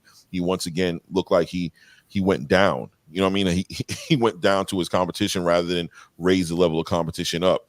And obviously with Kambosos, we saw what happened there as well. I don't think anybody today thinks Kambosos is better than Teofimo. But he just competed down. You know what I mean? What's going on here? Coach Minor Mansa Musa says, Coach Derek James is like, fuck this crazy motherfucker Ryan and his daddy talking about nappy head. I may be bald, but I'm black. But Derek James is differently focused on Frank. Saturday will be a massacre. Devin is ready. I hear you, Minor Mansa Musa. Here for Boxing says, Teofimo duck Devin. The Devin hater admitted it in several videos before the hate campaign started. Teo knows he can't beat Devin. I can't argue with you on that here for Boxing. I do feel like there was an opportunity for Teofimo and Devin to fight, and I feel like Teofimo is the reason that fight didn't happen. I'll say it like that. I won't call nobody a duck. I was, you know what I mean? I'll try to stay, you know what I'm saying? I try to stay diplomatic about it, but I'm going to say the reason that fight didn't happen wasn't because of Devin. I'll say it like that. Rich, Bradley 68. It's funny y'all came in together. Salute, Hood Rich. Salute. And Hood Rich, I'm gonna throw the link out too because I want to ask him because I didn't think that Tank would be trying to fight 6 to 7 more fights. I don't know. In my mind, I just pictured like 3 more fights. In here watching Dave Chappelle, that man to go, bro. Oh, Dave Chappelle, the best Best doing it right now. Best doing it, period. It's like it don't get no better than that, man, the bro. 5 fingers say to the face. Listen, bro. Legend, bro. Legend. He the truth. He the one comedian I can listen to, and he can have like a moment of quiet time where you're not necessarily laughing, but I'm still very intrigued because I know a point is coming, and he never fails. The point always comes full circle, and it's always a hit. So I'm just there. I'm locked in. He's talking, taking his time, smoking a cigarette. I don't care. I know the point's coming, and I know when the hook comes, it's going to hit out the park. I know it is every time, and he hasn't failed me once yet. He's never not hit it out the park. My favorite episode when he had a show was when he had Wayne Brady on there, bro. I'm not going for it. That's probably the one where he had Wayne Brady with the cops. I'm Wayne Brady. Yeah. Wayne Brady was a gangster all of a sudden. Let me go to the ATM. I need to go to the ATM, Dave. Yeah, bro. He that guy, man. He is that guy, bro. Yeah. Why did Devin fight Regis instead of T.O. then? Stop the cap. Oh, HLD, you want to do this? You want to do this right now, bro? Come on, bro. So why did Devin fight Regis instead of T.O. then? Stop the cap. So I didn't even realize or understand that T.O. was trying. I'm going to put the link up because I know. Let me tell you something about HLD. He going to bring that fire. He that guy. I fuck with HLD. If y'all haven't seen HLD, that's a great question. If you haven't seen HLD on Mill City, he ain't nothing to play with, bro. He ain't nothing to play with. He on his game, and he a grown ass man. I salute to HLD, but I want to know, and I'm gonna throw this link up there. Maybe he might hit the link. HL, you want to hit the link, or I know how you are. You might be on family time. You might not want to hit the link, but I want to know at what point did Devin choose to fight Regis Prograis over Teofimo Lopez? Okay, so here's the deal. Devin had 3 fights on this lined up. When he did his first thing, he wanted to fight Tio. If you do not remember, Bill was shopping to fight. He went out there to fight Tio, and his dad made some ridiculous offer, drunk or whatever it was. After that, they kind of was like, "Oh, I'm retiring, this, and that." The WBO offered Devin a fight with Barbosa, right? Devin was on the fence of fighting Regis and Shakur, and he was waiting to see if Shakur was going to give him a serious offer instead of 50-50. The more legitimate side of things was leaning towards Regis. That's why they went to the Regis fight, and they were talking to Regis, and they ended up taking that fight with Regis based on the fact that Eddie Hearn had promised to have whatever it was in the deal for Regis and Devin, and it wasn't the fight. The fight was actually supposed to happen in Vegas, and then it ended up getting moved to Sacramento because of the fact that they were fighting the same week as was it Tyson Fury or something. So they were like, all right, we're gonna push it back. That right there was already said and done at that point. That was September. At that point, everybody came out the woodworks talking about, oh, we're gonna fight Devin. Devin turned down my fight. Devin didn't want to do this. Remember, Tio didn't come out of retirement till after Devin already announced his fight with Regis Prograis. So, yeah, Regis wasn't even available. I mean, Tio wasn't even available for Devin. That's where I was at with it. You know what I mean? 100%. I was definitely there. Everything you said before that, I'm not going to act like I was super aware of everything you said before that. But what I did know is, or what I understood it to be, was that Tio was definitely retired at that time. He was not, you know what I mean, active fighter at that time. He was talking about not fighting no more. You know what I mean? Yes, he held a belt, and he's always held that WBO title. Is it the WBO title for that junior welterweight division, but it didn't seem like negotiating a fight with him was on the table. Right. It seemed like the opportunity that was there on the table for him was either to go back and fight Shakur and negotiate and go to purse bait with him at 135, or to just go ahead and move forward, vacate those belts, and fight Regis Prograis for the WBC title. That's what I remembered as. Here he is right now. Let me salute. What up? The one and only HLD has graced the space. How you doing this evening, my brother? Good, my friend. Good, my brother. Hey, how you guys doing today, man? Thank you for having me on. Kind of like a call out, but I'll take the call out. Hey, I don't duck you. I just know it's not a call out because I already know, like the number of respect. But I do think when you say a statement like that, I definitely will give you an opportunity to elaborate and put some perspective on it, because there's a lot of people in the chat that obviously don't agree with you, and I know my co-host doesn't agree with you, but I also know you come with facts and you always come with it. So I'm interested in your perspective on the topic for sure. That whole I was hearing my man and I was explaining. I don't know where I got that false narrative from, because I don't. That's none of it was facts. None of it was facts. Okay. The WBO gave Devin Haney a deadline to accept being the mandatory at 140 for the belt. That could have been for either Barboza or for Teal. And he did it, and he decided not to take it because Teal they also ordered Teal to make a deadline to either vacate if you're retiring or not. So at that same day, Teal said, you know what? Nah, Devin ain't going to get this belt for free. You fight me, baby. And what did Devin do? You ran to Uncle Eddie and signed a 3-fight deal. Plain and simple. No, bro. And guess what? It's all documented. WBO is the most documented of all sanctioning bodies. You can go to Twitter. You can find everything there. Okay. And guess what? That was also the same night. That was also the same night that Devin faked that fake arrest with the gun charge and shit that never happened. So what was the deadline? Because then he asked for the extension. Wait, hold on, Ray. I don't want to cut you. Let me just answer this for Hood Rich real quick. I don't know how long I'm staying on, Hood Rich. I think I'm going to stay on probably for another half an hour, 45 minutes. I know you got to go over there and rock out with Calvin. Tell Calvin I said what up, though, by the way. You know what I mean? If he remembers me at all. But we'll be here until we're not here. But probably for like the next half hour, 45 minutes. Sorry about that, Ray. Go ahead.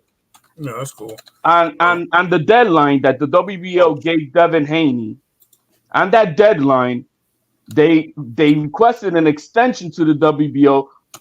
Specifically, the words were to wait to see first what Teofimo decides to do. They didn't want to accept a mandatory spot blindly. They wanted it to be Barboza or nothing. And when the WBO said no, we will reject that extension, he decided not to petition for the WBO mandatory spot. At the same time, that Teal then said, "I'm not retiring. If you want to get a belt, get it from me. You're not getting anything for free." Can I respond to that, Clay? You got to. Yeah. I thought Dre was going to say something, but go ahead. Yeah, for sure. Dre? Where Dre at? Not Dre, no, Ray. I said Ray. Oh, Ray. No, go ahead. I got something. I'm gonna respond. Oh, yeah. Respond with something else. That's a false narrative right there. See, what was happening was Devin Haney was in a situation with Shakur Stevenson and Regis Prograis. So the WBC gave Devin Haney a deadline to choose which way he was going to go. If he was going to fight his mandatory in Shakur Stevenson, or was he going to move up to fight Regis Prograis? At the same time, the petition was out there for the WBO, but Devin Haney didn't want to fight for a vacant belt. He wanted to win it off a champion.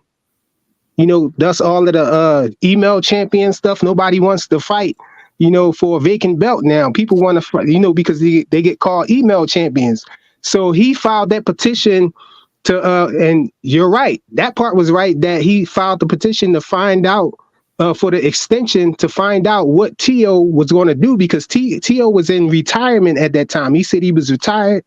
They said they was going to strip him, and they gave him a deadline, which happened to be the same deadline that Devin Haney had for to decide for the WBC. Correct. And that's why he filed for the extension, to know what Tio was going to do before he made the move. They didn't grant him the extension, so he chose Regis Prograis, because Tio didn't say anything. And then Tio jumped out and said, I'm back. I got my belts. You're not getting my belts. After he had already announced the Regis fight. Not true at all. Not true at all. Look at the date. Look at the date. Look at the date when. Look at the announcement. Hold on, let me finish. Hold on, let me finish this. This how you can prove. This how you can prove that. Look at the date. Man, look at the date when we found. Look at the date when we found out that that Devin Haney was fighting, that he wasn't fighting Shakur Stevenson, that he chose to fight Regis. And look at the date when when the mess came out with Tio talking about July 26th, I believe it was the date that Devin Haney announced that he was going to fight Regis. That was the same day that Crawford and Spence were weighing in. That's how far along that was. So what you're saying right there is cap, because what we're talking about was Bro, before all that. you talking about what you believe. We talking about facts. No. That's facts right there. I even gave you a date. When Devin Haney. You said you believe that though. No, I don't believe nothing that you just said because it's not facts. I've been through this already. I looked at the dates. No, my man. And I was there for it. And I was there for it too. Clay, what was the deadline date, Clay? 21st of July? July 21st is what it says here. Friday, July 21st is. Well, let me pull this up, by the way. Hold on one second. Let me just pull this up so we can. Ray sent this over to me. So right here it says. Oh, that's boxing scene. You can go right to WBO. Get it from the president. WBO. Come on, bro. All right. Boxing scene not good enough for you, bro. No, I don't. Me and Jake Donovan, we know what narratives he pushed. Mm-hmm. Okay. Well, it says Friday, July 21st is the deadline for Haney to secure whether he's fighting Prograis or he's going to stay in the lightweight division. Suleiman confirmed Monday during an interview on Broadway Joel's podcast, who was the first to report development. So, yeah, boxing scene is saying that, but they're referring to an interview and they're quoting from Suleiman on what he said about the WBC title. But I mean, he's not going to be able to speak on the WBO title. So I'll go ahead and let y'all cook on that, and I'll look up the WBO. Look up WBO mandatory for Haney, and then you can look up the rejection. There was no mandatory for Haney with the WBO. It was the WBC. WBC gave him the mandatory. No, WBO offered Haney the mandatory position to fight either Barboza. How? That's impossible. No, it's not. Look up the WBO. Right. I'm just saying. I'm gonna tell y'all what happened. All right. So no, but they offered Devin Haney to fight the highest ranked fighter in the WBO. Barboza. Right. And they didn't offer him a mandatory. It was the highest ranked fighter. Well, no, that's because he become the mandatory to fight for the belt. That's what I'm trying to get at. Right. No, mandatory champions get mandatories. You're talking about it was going to be a fight for a vacant belt. That's what he was going to do. That's what he was offered. A fight. Look up the WBO, and the language is clear as day. What they ordered both Tio and Devin Haney, and it's on X too. Hold on a second. WBO and Devin Haney. Let me see if I can pull it up. Because I know I got it saved. But the deadline. This where you going wrong at though. The deadline wasn't the WBO for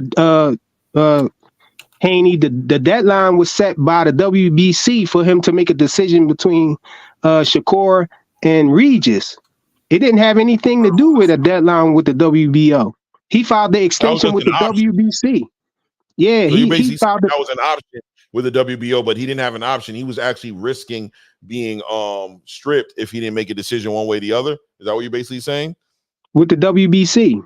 Yeah, with the WBC. Yes, I'm saying.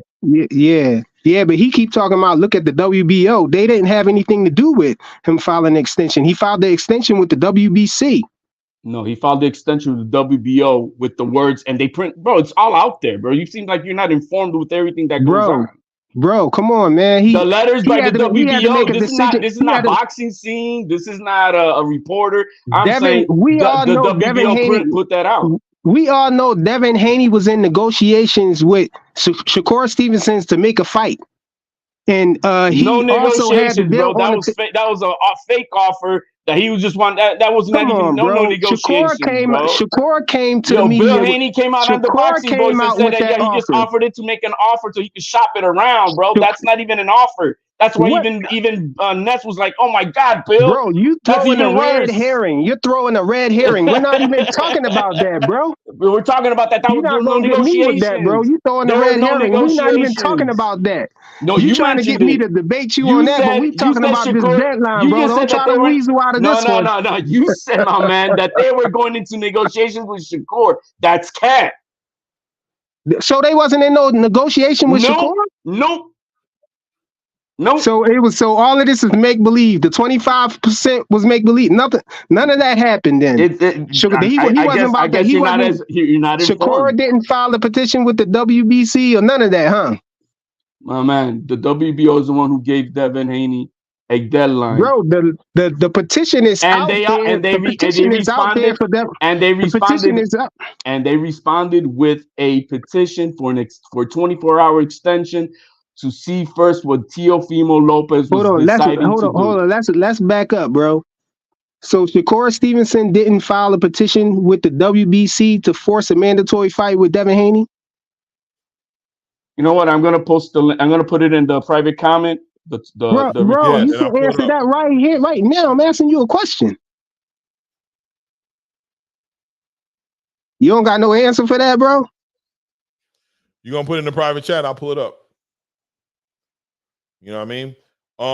At the end of the day, well, I think he's just getting it together and sending it back up. Like I said, what I understand, these good debates will help the channel grow. Thank you, Bradley. Thank you. Yo, they be trying to they look at the end. Okay, go ahead. Yeah, well, at the end of the day, right? What I understood it to be was I definitely know that I can co-sign what Frequent is saying as far as there was definitely actively a negotiation going on between Shakur Stevenson and Devin Haney, right? For that WBC title. Shakur went to bid, you know what I'm saying? To bid. Devin Haney also clearly was in negotiations with Regis Prograis around the same time for Regis Prograis' WBC title. And he took that opportunity to fight Regis Prograis to go up to 140, to go to 140 pounds and get that belt at 140. As far as Teofimo, I do remember conversations about whether or not they were okay. I'm in the private chat. I'm sorry about that. Yeah. No doubt. No, I'm pulling it up right now. Bro, why you ain't answer that question, yo? What question you had, my man? Because I was over here doing my thing. I asked you, did Shakur Stevenson file a petition with the WBC to become a mandatory, to have the fight mandated with Devin Haney? When Bill tried to hustle his way, try to say, yo, man, let me, would you take this 25%? My man, you gotta let me finish, right? You gonna let me finish? Okay, go ahead. When Bill try to hustle Shakur, on, bro. like take 25% of what? Because that's exactly what he said on the Boxing Voice when Ness was like, oh my God, Bill, that's even worse. It's to see if he accepted his 25% of nothing so that he could try to go and negotiate the fight to Eddie. But you're contradicting yourself, bro. No, we're just going by what you're saying about that's not negotiations. Now, what Shakur did said, you know what? You guys want to play games with that? I'm going to just ask the WBC to mandate my mandatory, because that means the Board of Governors orders the fight. It's not just being mandatory position. To mandate the fight and to look into the split of what the purse of the fight should be. And he submitted his documents of his last few fights, how much he's made and how much he sold. The WBC came back and said, well, if Devin Haney decides to fight, at the same time they said, because then Devin Haney decided that they're going to be putting him in champion in recess because he's going to go move up to 140. Bro, you said it was no negotiation, but in Shakur's petition, it says that they were currently in negotiations and they weren't getting anywhere. Bro, do we have to pull up from the horse's mouth? That's Bill saying it, that he just offered him. I'm talking about his petition right now. I'm talking about Shakur Stevenson's petition. Pull up the paperwork. My man will pull it up, bro. You could pull it up. I mean, I'm providing what I can.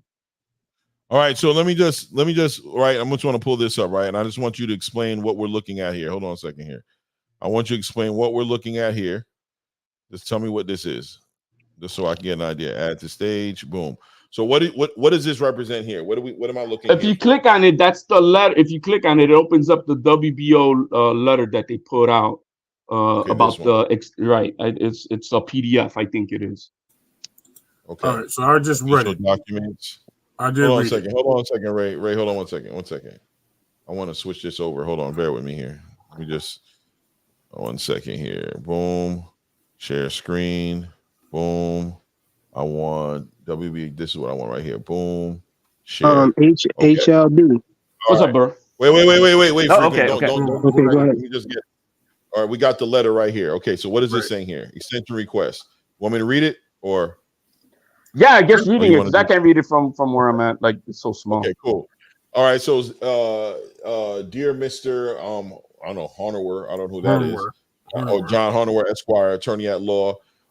I refer to your email communications dated Tuesday, July 11, 2023, in response to our resolution pertaining to the provisions concerning Team Haney and whether he will move up to the junior welterweight division to face Arnold Barbosa Jr.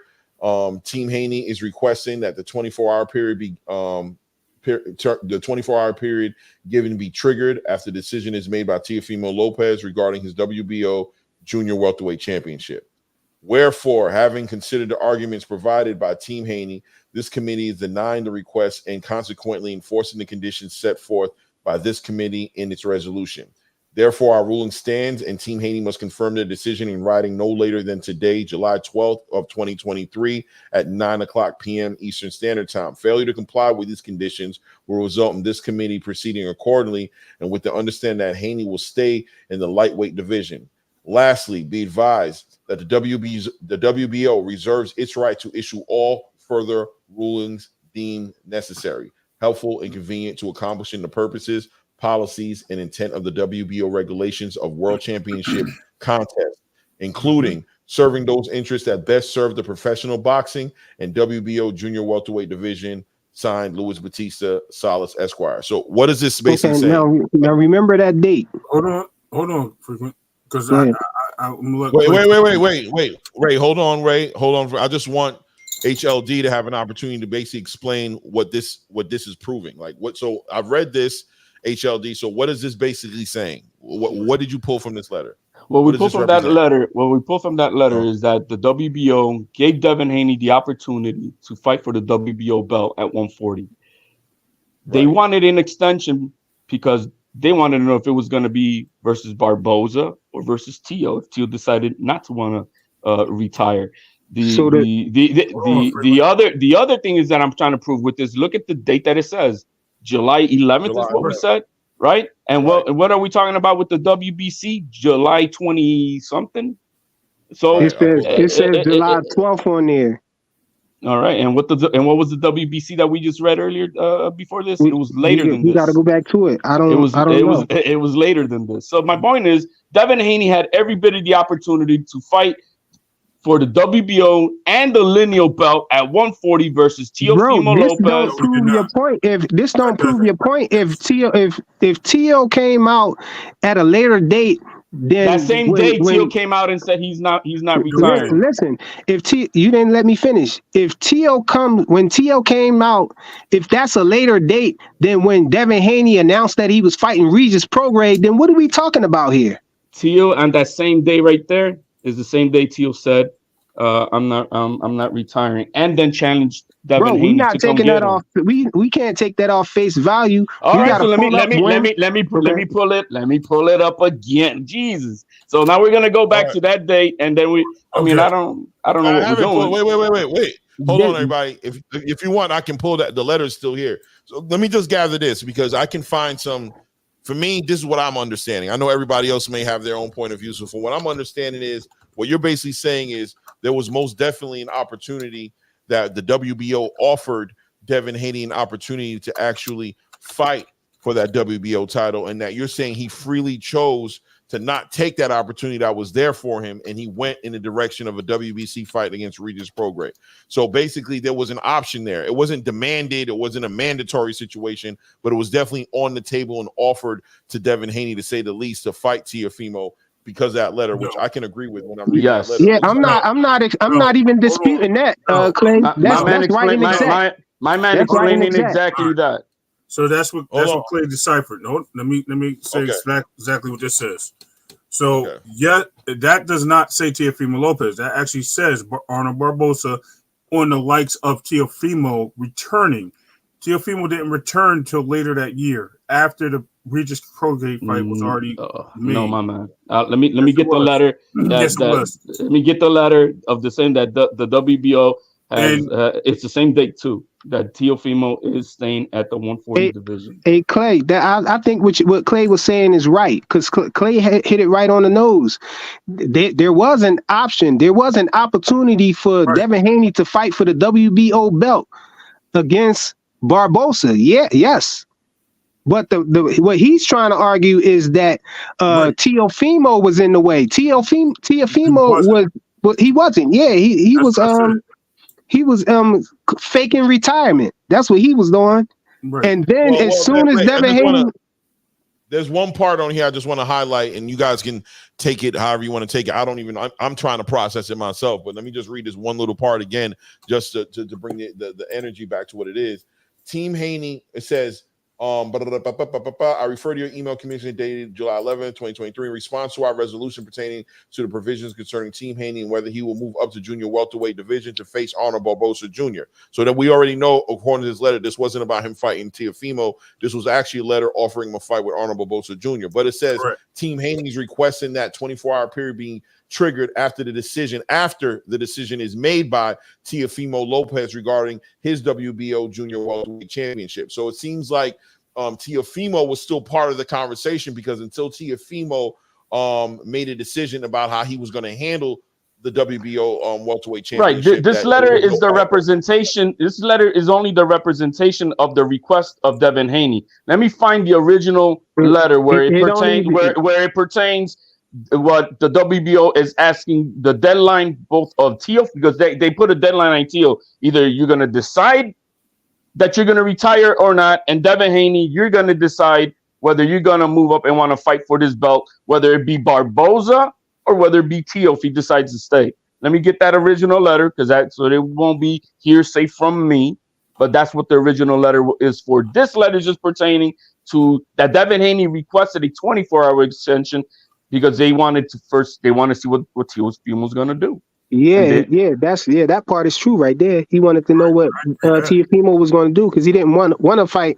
He didn't want to fight. He would rather fight a champion for a belt rather than to fight. Right, but the champion, they found out that same day that they could fight Teofimo Lopez, who's the lineal WBO champion.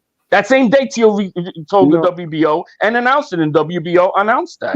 No, they had the same day that they had to come out with. So Devin Haney didn't know Teofimo's choice. He had to, because the deadline was that same day, my man. They didn't allow Devin Haney. They didn't allow Devin Haney to wait to see what Teofimo was going to do. It says that in the letter that they denied him. So how could you say that he waited after when the letter right there says that they didn't allow him to? So that same day, Teofimo decided that he was not going to retire, and the WBO put out a letter saying that Teofimo has confirmed to the WBO on that same day that Teofimo is going to stay at 140 and he's not going to retire.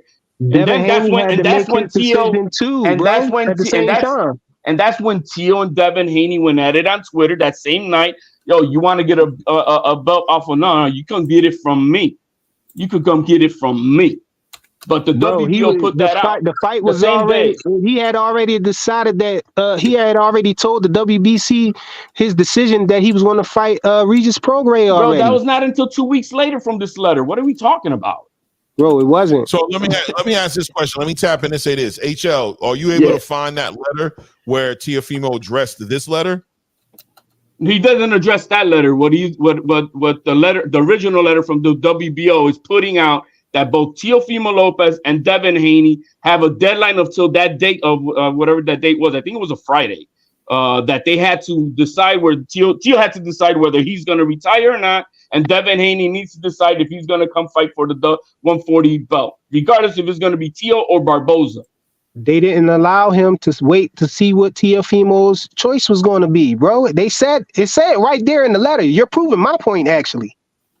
It says it in the letter right there that they wasn't going to allow him to do it. When was the decision for the WBC, my man? Was it on that same day? No, we talking about the WBO No, you don't see. This is where you try to play the antics of yourself, bro. Go ahead. When was the WBC decision of Devin Haney? It was not until 2 weeks later, bro. Bro, you rejected that. You rejected that petition because you said July 20 something. So that was 2 weeks later. So everything you said about wanting to say that, he decided to fight, that's a lie. That Teo, that he didn't know Teo was going to be. That Teo decided not to retire till later. That's another lie. You can't pick and choose which one you want to go with, bro. I'm waiting on you to catch me on a lie. Catch me on a lie. I've caught you on two of them. What day did we find out that Devin Haney made his decision? That's what we got to find out. All right, y'all. Yeah, calm down. Hold on. Right. Let's just get some Let's just get this together, right? All right. Friday, July 21st was the deadline for the WBC title. July 11th seems to be when this conversation happened. But here's how I feel about it, right? At the end of the day, T.O. was acting retired at that time. I know he was. Whether he wanted to say he wasn't going to let go of the belts, fine. Maybe he didn't want to let go of his belt. Maybe that did show that he had no intentions on retiring. But who wants to negotiate with somebody who's playing the retirement game when you can get a locked-in fight for a WBC title that's right there for you to take? It doesn't add up to much. You know what I'm saying? I don't think there is enough evidence here to sustain an argument that Devin Haney ducked or evaded a Teofimo Lopez fight. I think there's more evidence pointing in the direction of Teofimo being a difficult person to negotiate with. That a lot of people have said that, including Eddie Hearn, who's saying that he's very difficult to negotiate with. When you have somebody who's got 1 foot out the door and 1 foot in the door, it's easier to negotiate with a Regis Prograis or Shakur Stevenson in the spirit of actually making a fight and not sitting here spinning our wheels in mud. Right. You know what I'm saying? That's what it comes down to at the end of the day. So now that's a different narrative, though. Right now, see how we're putting another narrative. Okay, hold on. Before we change the narratives, hold on. Now I just pulled up ESPN's recording. In Mike Cappinger, I call him Cappinger, not Coppinger, reporting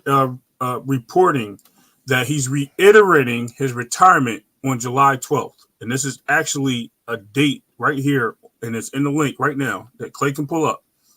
It shows I'm about you to do it right now. Yeah, it shows you T.O. talking about his retirement. It's still announcing his retirement. Also shows that he's reiterating his retirement on July 12th. And then, like 2 days later, he that's Cappinger. Let's see what the WBO president says. I'm going by he fights for Top Rank, so I'm listening to. I'm gonna go to what the presidente of the WBO says. All right, we're a T.O. fan. I got you, brother. My man, you just said Cappinger is unreliable, so I'm gonna get it from the horse's mouth. I said I call him Cappinger. I didn't say anything about him being unreliable. That's unreliable, bro. When somebody's called Cappinger, wait, I gotta go back. All right, so Ray, we got it up here. So what part do you want to highlight? What part? All right. So what is this? What is this? What is the title state? The title of this article here is Teofimo Lopez reiterates retirement claim to ESPN. All right, what is the video state? It says it was done on June 12, 2023. Okay, what is the video state? 3 p.m. All right, and what does it say on in the panel right there? What he's talking about? It says Teofimo Lopez announces retirement from boxing. Okay, there you go. And we have a date, right? Solidifies, right? Right. June 12th. Right. No argument. Date, timestamps, all match. Because people were thinking that he was faking with the retirement, but he came out and said that he was. Let me just clarify one thing. So, first of all these PDF files can be doctored. Number one, because they're PDFs and you can download them. Okay? I can go in there right now and start typing stuff up. This is from the WBO, from the WBO itself. I understand that. I didn't say that. I said they can be doctored and reposted. That's all I said, and it's true. They can. The PDF files can be downloaded, doctored, and reposted. And the moon landing is fake too. Okay, well, it might be. There's arguments saying that it was. The flag stood still in space. And the earth is flat. And the earth is flat. Yeah, it might be. It might be. There's arguments. Yeah. Listen, everything you say is irrelevant. Everything you're saying is irrelevant. All I'm just trying to tell you is that all these dates line up. So it doesn't matter how you want to put it. These dates line up from reporters, regardless if you like them or not. The WBO can say whatever they want. The WBO letter that I read does not state that T.O. is coming out of retirement. Because you got to let me bring that up so then we can just throw copies out the way. Okay, so what we need to bring up, though. Hold on, Frequent. Instead of debating, go find a letter, get your evidence, because I just brought in 2 cases of evidence that said otherwise. One for the WBC and one for T.O.'s reiterating his retirement on that date that you listed for July 12th. So, I mean, right now, you look like you're 0-2, brother. I'm not 0-2. I just proved that the WBC thing was later from that date of July 12th. I'll take the aliens and moon landings with it. All right. Look. Clay, I don't want this to drag. Go ahead. What? One more thing, Clay. Clay, are you able to pull up the day that Devin Haney announced that he was fighting Regis Prograis? Yeah, we have it. I'd have to look for it. That was on the same day that he was on Top Rank during Well, some we not fight. going by your memory, bro. Your memory is And bad, that was bro. the same night. And that was the same night that Crawford and Spence were doing No, their bro, press we not conference. going. We not taking you on So face that was value, July bro. 26th, if I'm not mistaken. Nah. Okay, look. Oh, look. In the spirit of moving forward, right? Listen. First of all, my personal opinion. Like I said, the way I was present for that whole entire negotiation process between Regis with the Teofimo situation. What I remember, and anybody could go ahead and have their own recollection of what I remember is at the end of the day, Teofimo was a retired fighter as far as I knew at the time of the negotiations with Regis Prograis and Devin Haney and Shakur. That's what I knew. I understood that to be. Did I believe Teofimo? No. I thought he was playing games, negotiation tactics, trying to like make some sort of like hunger for people to want him to fight. He was going through some identity issues, in my opinion. You know what I'm saying? Where I thought he should have been more busy of a fighter and more focused on fighting. He wanted to show the world, like, let's see what boxing does without me. And I don't think he was very happy with the response he got as boxing kept moving forward without him.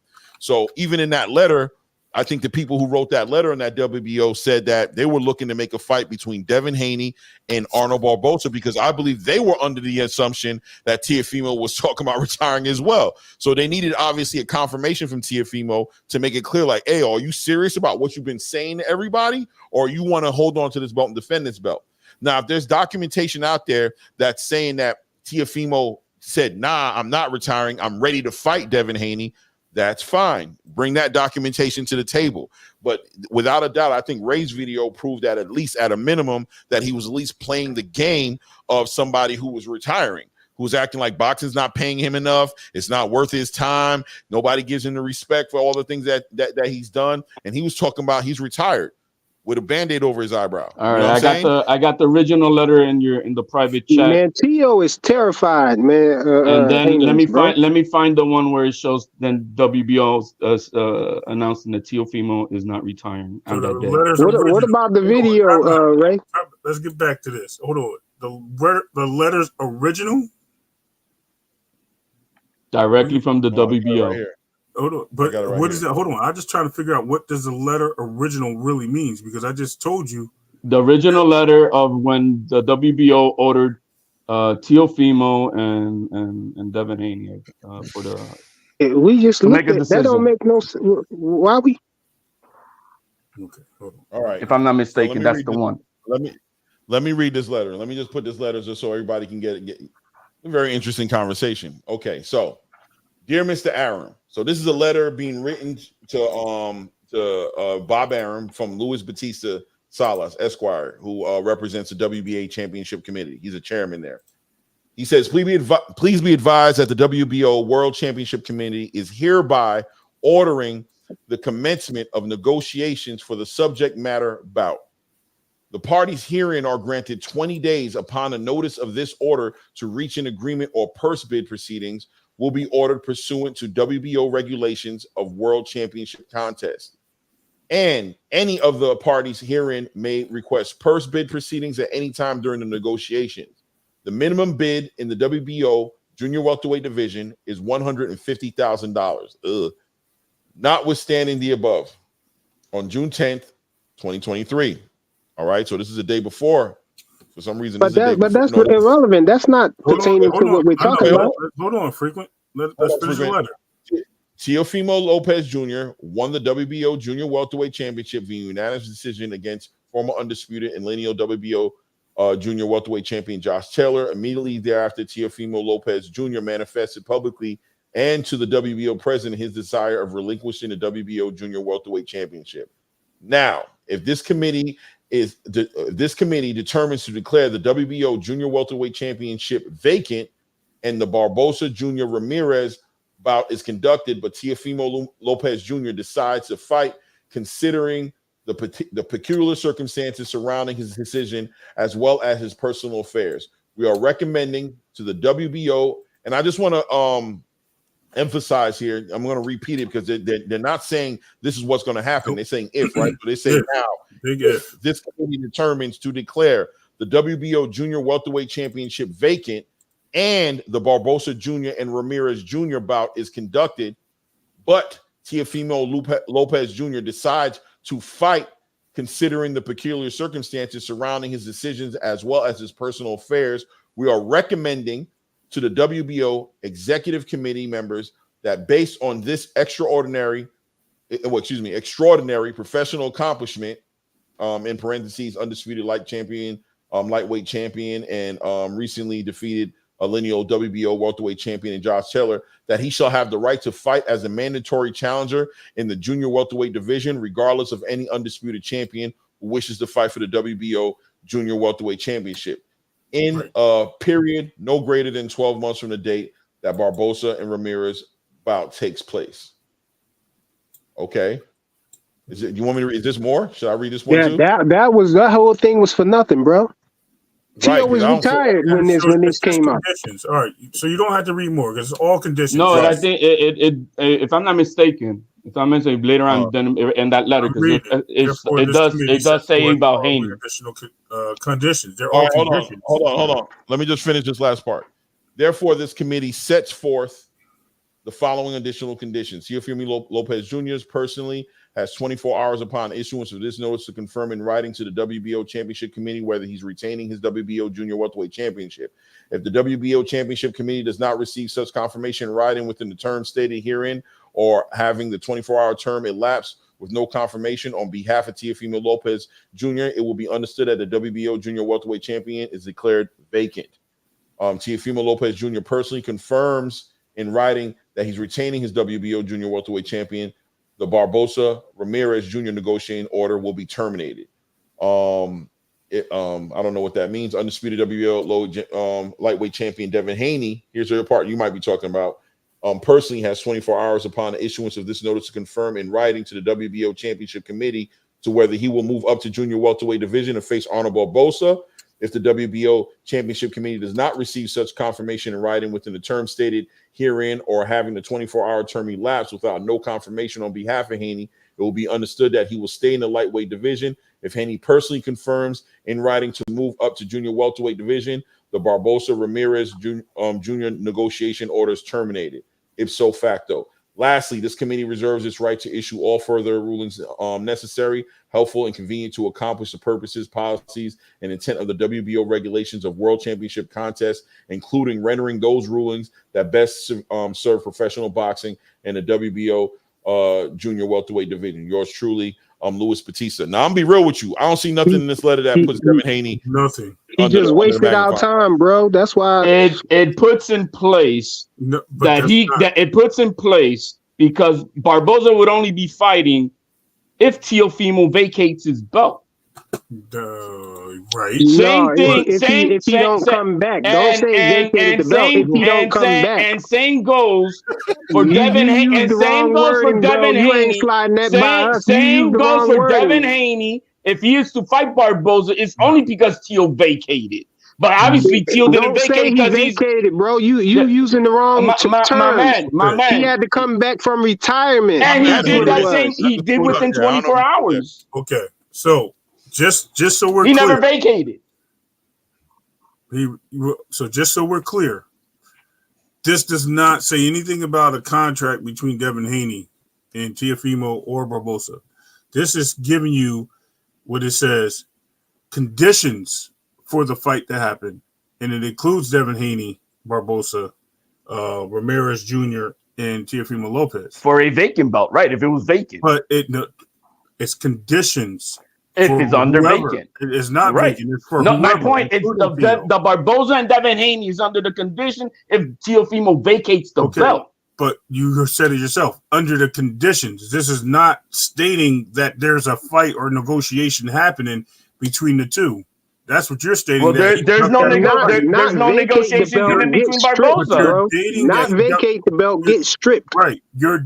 But your whole thing is that he ducked Teofimo Lopez, and there's no duck anywhere in this situation. All Haney had to do is say, you know what, I'm coming to 140 to fight for the WBO belt, and whether Teofimo vacates or not, he would have fought in that WBO sanctioned body instead of having to go 2 weeks later for Regis Prograis. Why did he even pretend like he was retired? Hold on. HLD. Everybody, hold on 1 second. Let me just go ahead and, you know what I'm saying? Shout out to the G-Man King in the building. Salute.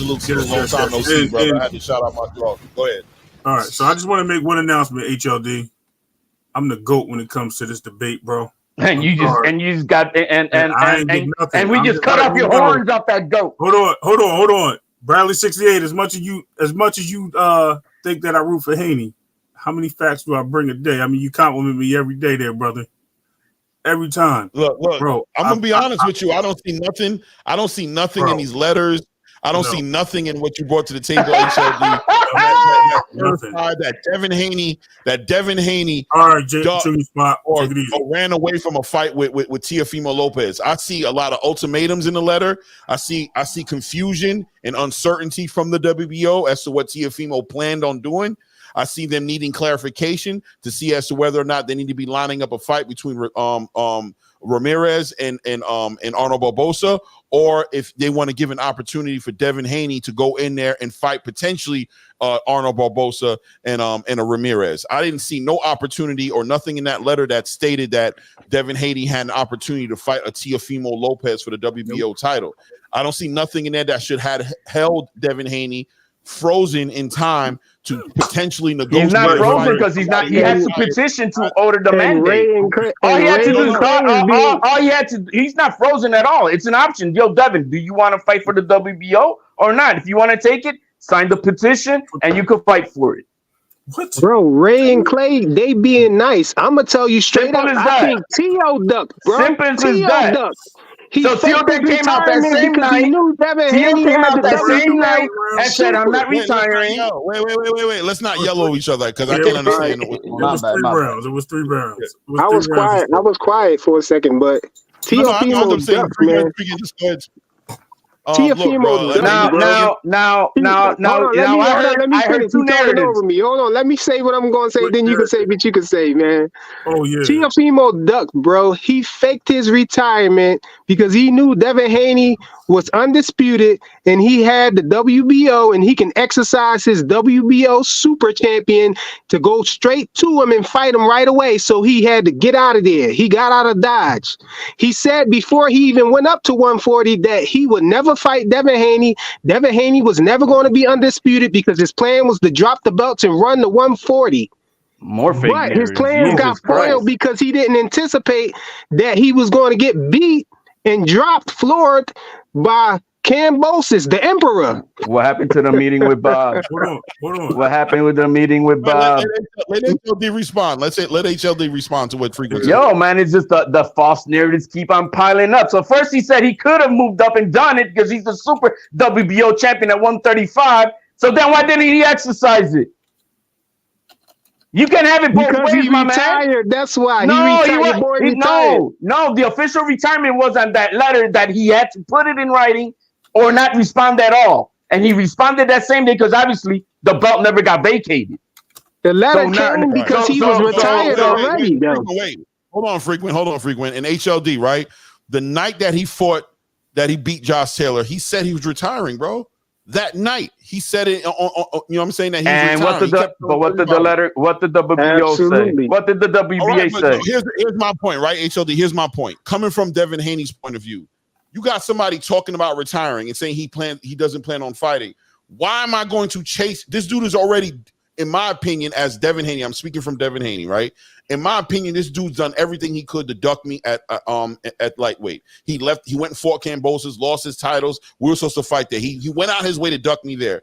Now he's up at junior. He's up at the junior. How did Teal duck him at 135? Help me explain that. I mean, we're gonna open up another can of worms because I don't even get that. I'm talking about strictly from Devin Haney's point of view, right? I'm not saying yes or no. I have my personal opinions on it, but I'm not going to get my personal opinions involved in this point in the conversation. I'm just saying from Devin Haney's point of view, he was trying to make a fight with Teofimo Lopez that not only was done, behind the scenes, but in front of the scenes, in front of the mic, There were face-offs. There was opportunities there where Devin Haney made it clear he wanted to fight Teofimo Lopez, right? He feels as if Teofimo Lopez went out of his way to duck a fight with him. He went the Kambosos way and lost to Kambosos and then went to 140, right? Now he goes to 140. He secures a WBO title in the 140 weight class division. And on the night he secures that title, he says he's retiring. What motivation does Devin Haney have to go and chase after coordinating a fight with Teofimo Lopez? Why not go with the guy who actively wants to fight, Regis Prograis, who actually is making it clear, like, I'm down for the fight. Send the paperwork over. I can't wait for this. Why waste time chasing somebody? Because that same night, Teofimo decided, yo, I'm not going to retire. Everybody knew that. He came out on Twitter and WBO. Man. No, man, that happened that same night because that's the deadline. You can't say, what did the deadline say? Either you sell it today or you are going to be considered vacated. He was just talking about after the night that he beat Josh Taylor, and you talking about months later. You talking about later of this letter, bro. We talking about as soon as he beat Josh Taylor, he retired. You're not retired unless you put in the paperwork, baby. We all know that. But what he says holds weight, bro. At the end of the day, what he says out of his mouth holds weight. We can't act like we're just going to ignore what he said because he hasn't officially put it documentation. So when he decided not to retire that night. So when he decided on that day of the deadline, when he came out and the WBO said Teofimo has confirmed to us in writing, which I'm still right now trying to look for it. So why didn't Devin Haney say, yo, then, hey, let me fight it. Let me fight it. Because Devin Haney had to put in his decision already. He put in his decision already. We already read the letter that you presented. 2 weeks later. The letter that you presented said that Devin Haney was denied the extension. And the same 2 weeks before the WBC, 2 weeks before the WBC the decision. What are you guys? What, you don't understand that? We talking about the WBO, bro. Remember? The same day. Do you know how to count? Yeah, we talking about the WBO. Remember? Right, July 11th. What's the date of that? How does Devin Haney know what Teofimo Lopez emailed to them? How does he know what he said? The WBO came out and announced it. I'm looking for the letter too. At the same time. Teofimo came out like 2 days later. No. Teofimo came out that same night. Yeah, just let one person talk because I know the chat gotta be going crazy because I don't be understanding when y'all know each other. So if HLD's about to speak, let him speak, and then frequent you can tap in or whoever. But let's hear what's going on because I think it's an interesting conversation. He said you're saying out of your own mouth that Teofimo Lopez came out later that night, bro. They had to email their decision to him that day, bro. So if Teofimo Lopez came out later that night, jumping up and down, talking about you ain't getting my belt after they already put their decision in, and everybody already knew that Devin Haney chose to fight Regis Prograis, and that the fight wasn't going to happen with Shakur because people really wanted them to fight Shakur. So everybody, not everybody, but most people was upset because he didn't fight Shakur. He chose to go up or whatever and fight Regis Prograis. And then here come Teofimo Lopez jumping up and down talking about I ain't retired, you ain't getting my belt and all this and that. Later that night, bro, after everybody already knew that he was going to fight Regis Prograis. But y'all keep trying to spin the narrative to make it somehow Devin Haney supposedly knew that Teofimo came back already. Your turn, bro. Go ahead. Go ahead, family. Well, I think he's looking for documents. I'm looking for documents, guys, man, because all the narratives I'm hearing, all the words that I'm hearing is bond, and then paperwork is just it's make believe. That's what I'm getting. Ramadan passed, bro. Ramadan passed already. HL, get the paperwork, bro. We'll hold on for you. We'll hold on for you. He got to get his notes together, bro. This is definitely This is like Devin beating up Regis, bro. Like you just get decked all Don't in the do face, that. bro. Make him come back and say something. Let him find the paperwork. And Clay bigged you up, and I salute to you, bro, because I know you definitely battle tested. Listen, he is, bro. Yeah, I respect him. I respect what he's doing. Trust me, I respect you, but I'm just saying, bro. Like, I don't agree with this though. I ain't gonna lie. I ain't on this channel because Clay know what I do, man. Like, I'm just saying. Right. I'm just gonna keep it a buck. No, listen, man. This is what this is all about, bro. We got. I got some of the greatest. I just sent you the video. I just sent you a video of Teo really saying he don't want to fight Devin. This is way back when he had an opportunity to fight Devin years ago. He went another route.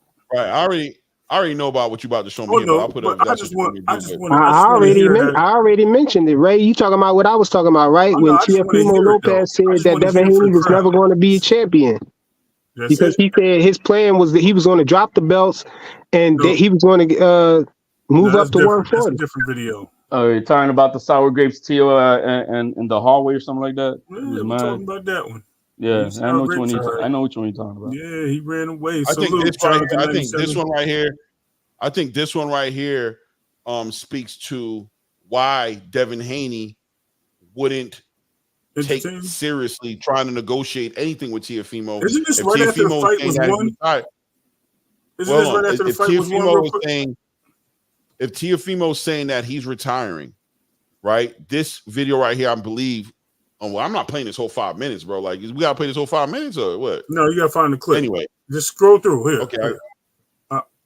I'll tell you where. Keep going. Right there. No, go back. Right there. Okay, I'll back it up a little more. Okay, I'm gonna hit play. But this video right here should speak to why what date is that? Shouldn't take Teofimo. Oh, this is the date of the video says it says 4 years ago. So this is in reference to. Oh, this is undisputed. This is towards the video. He said Rosa Parks was black people's grandmother. Hold on. No, that wasn't that. Not that one. Hold on, let's see. Hold on. My dog passed away. It was a lot that week, man. There was a lot that happened that week. You burst on the scene, man. Even in that press conference, you had the most energy in there. You know what I mean? And I remember that. Because everybody's so damn serious, man. You gotta excite everybody. He goes and sings. He does whatever. He doesn't give a fuck.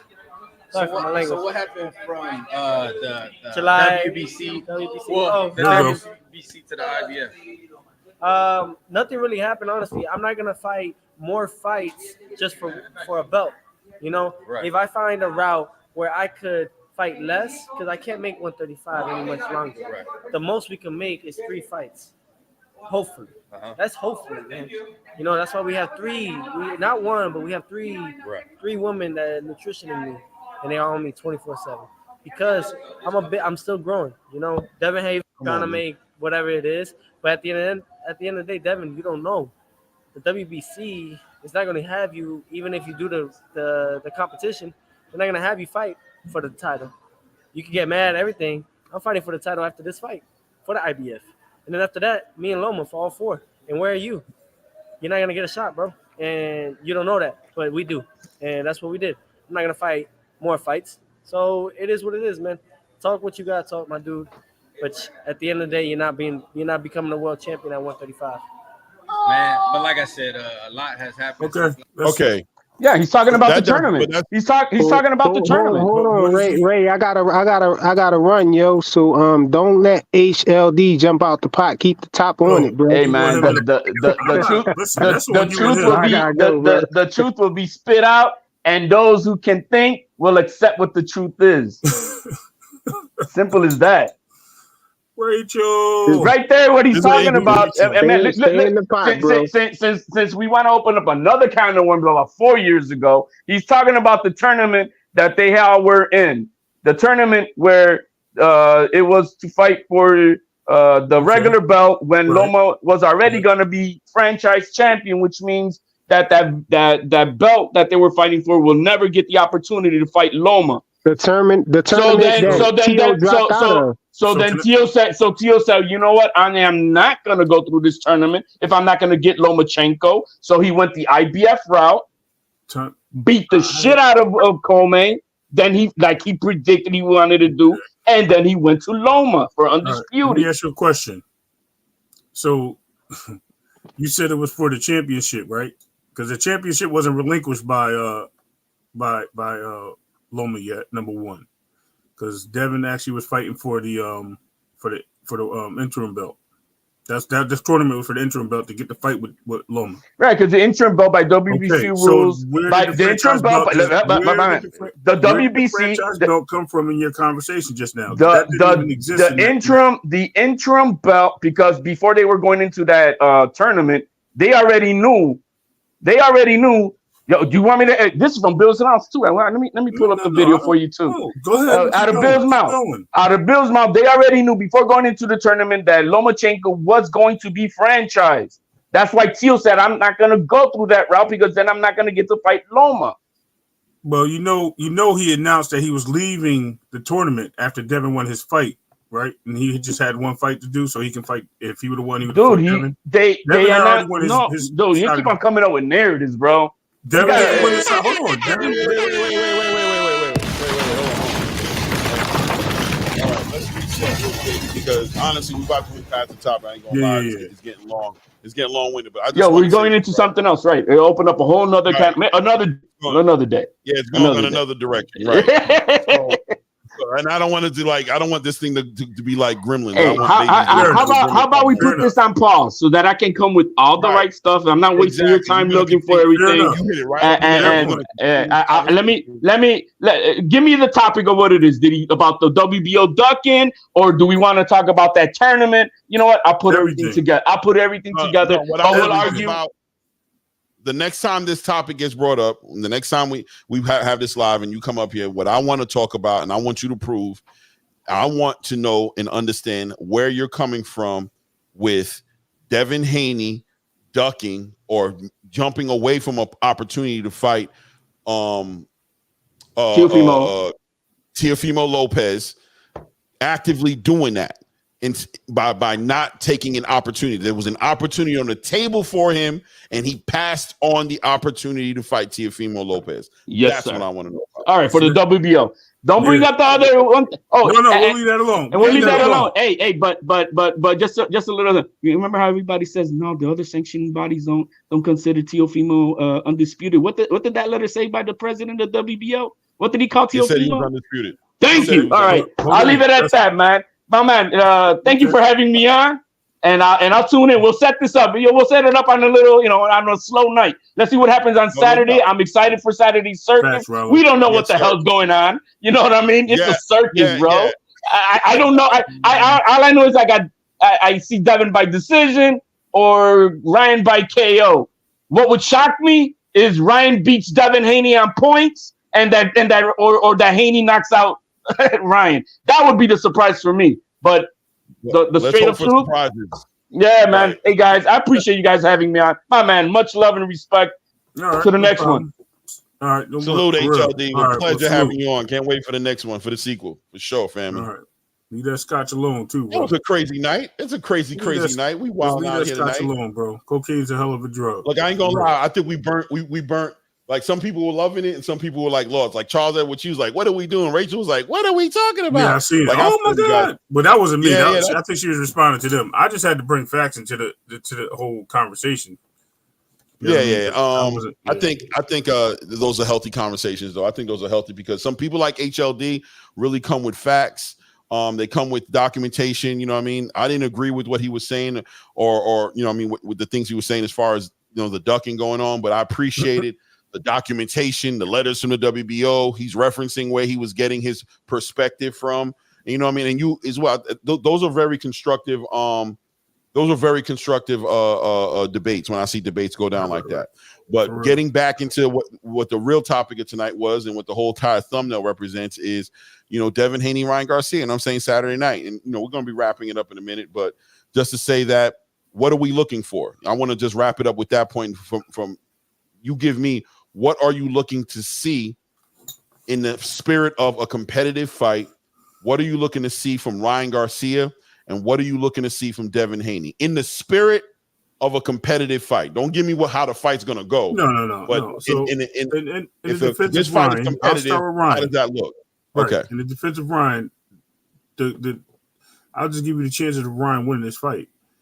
Again, Ryan has to he has to smother Devin where Devin can't move in the ring, keep him against the ropes, and try to nullify his jab, which is very hard to do. Ryan's also going to have to keep his head off the line and keep his hand blocking his chin, unlike Fedora. Ryan's going to have to find some footwork, and he's going to have to punish Devin with a jab. He can't just throw a lazy jab out and expect the land a hook because that's going to be too tough. So he actually has to utilize a jab coming forward. No silly, goofy shells. Straight up boxing. He can't go high guard. And any of that stuff's not going to work for him. But those are the things he needs to do. He needs to stay focused on that task. As far as Devin just needs to be Devin. Devin can't get overcompensated trying to get the knockout because I think that's what he's looking to do and make a statement. I think he has to wait for the moment to come to him. I think it will come. I'm saying 6th round.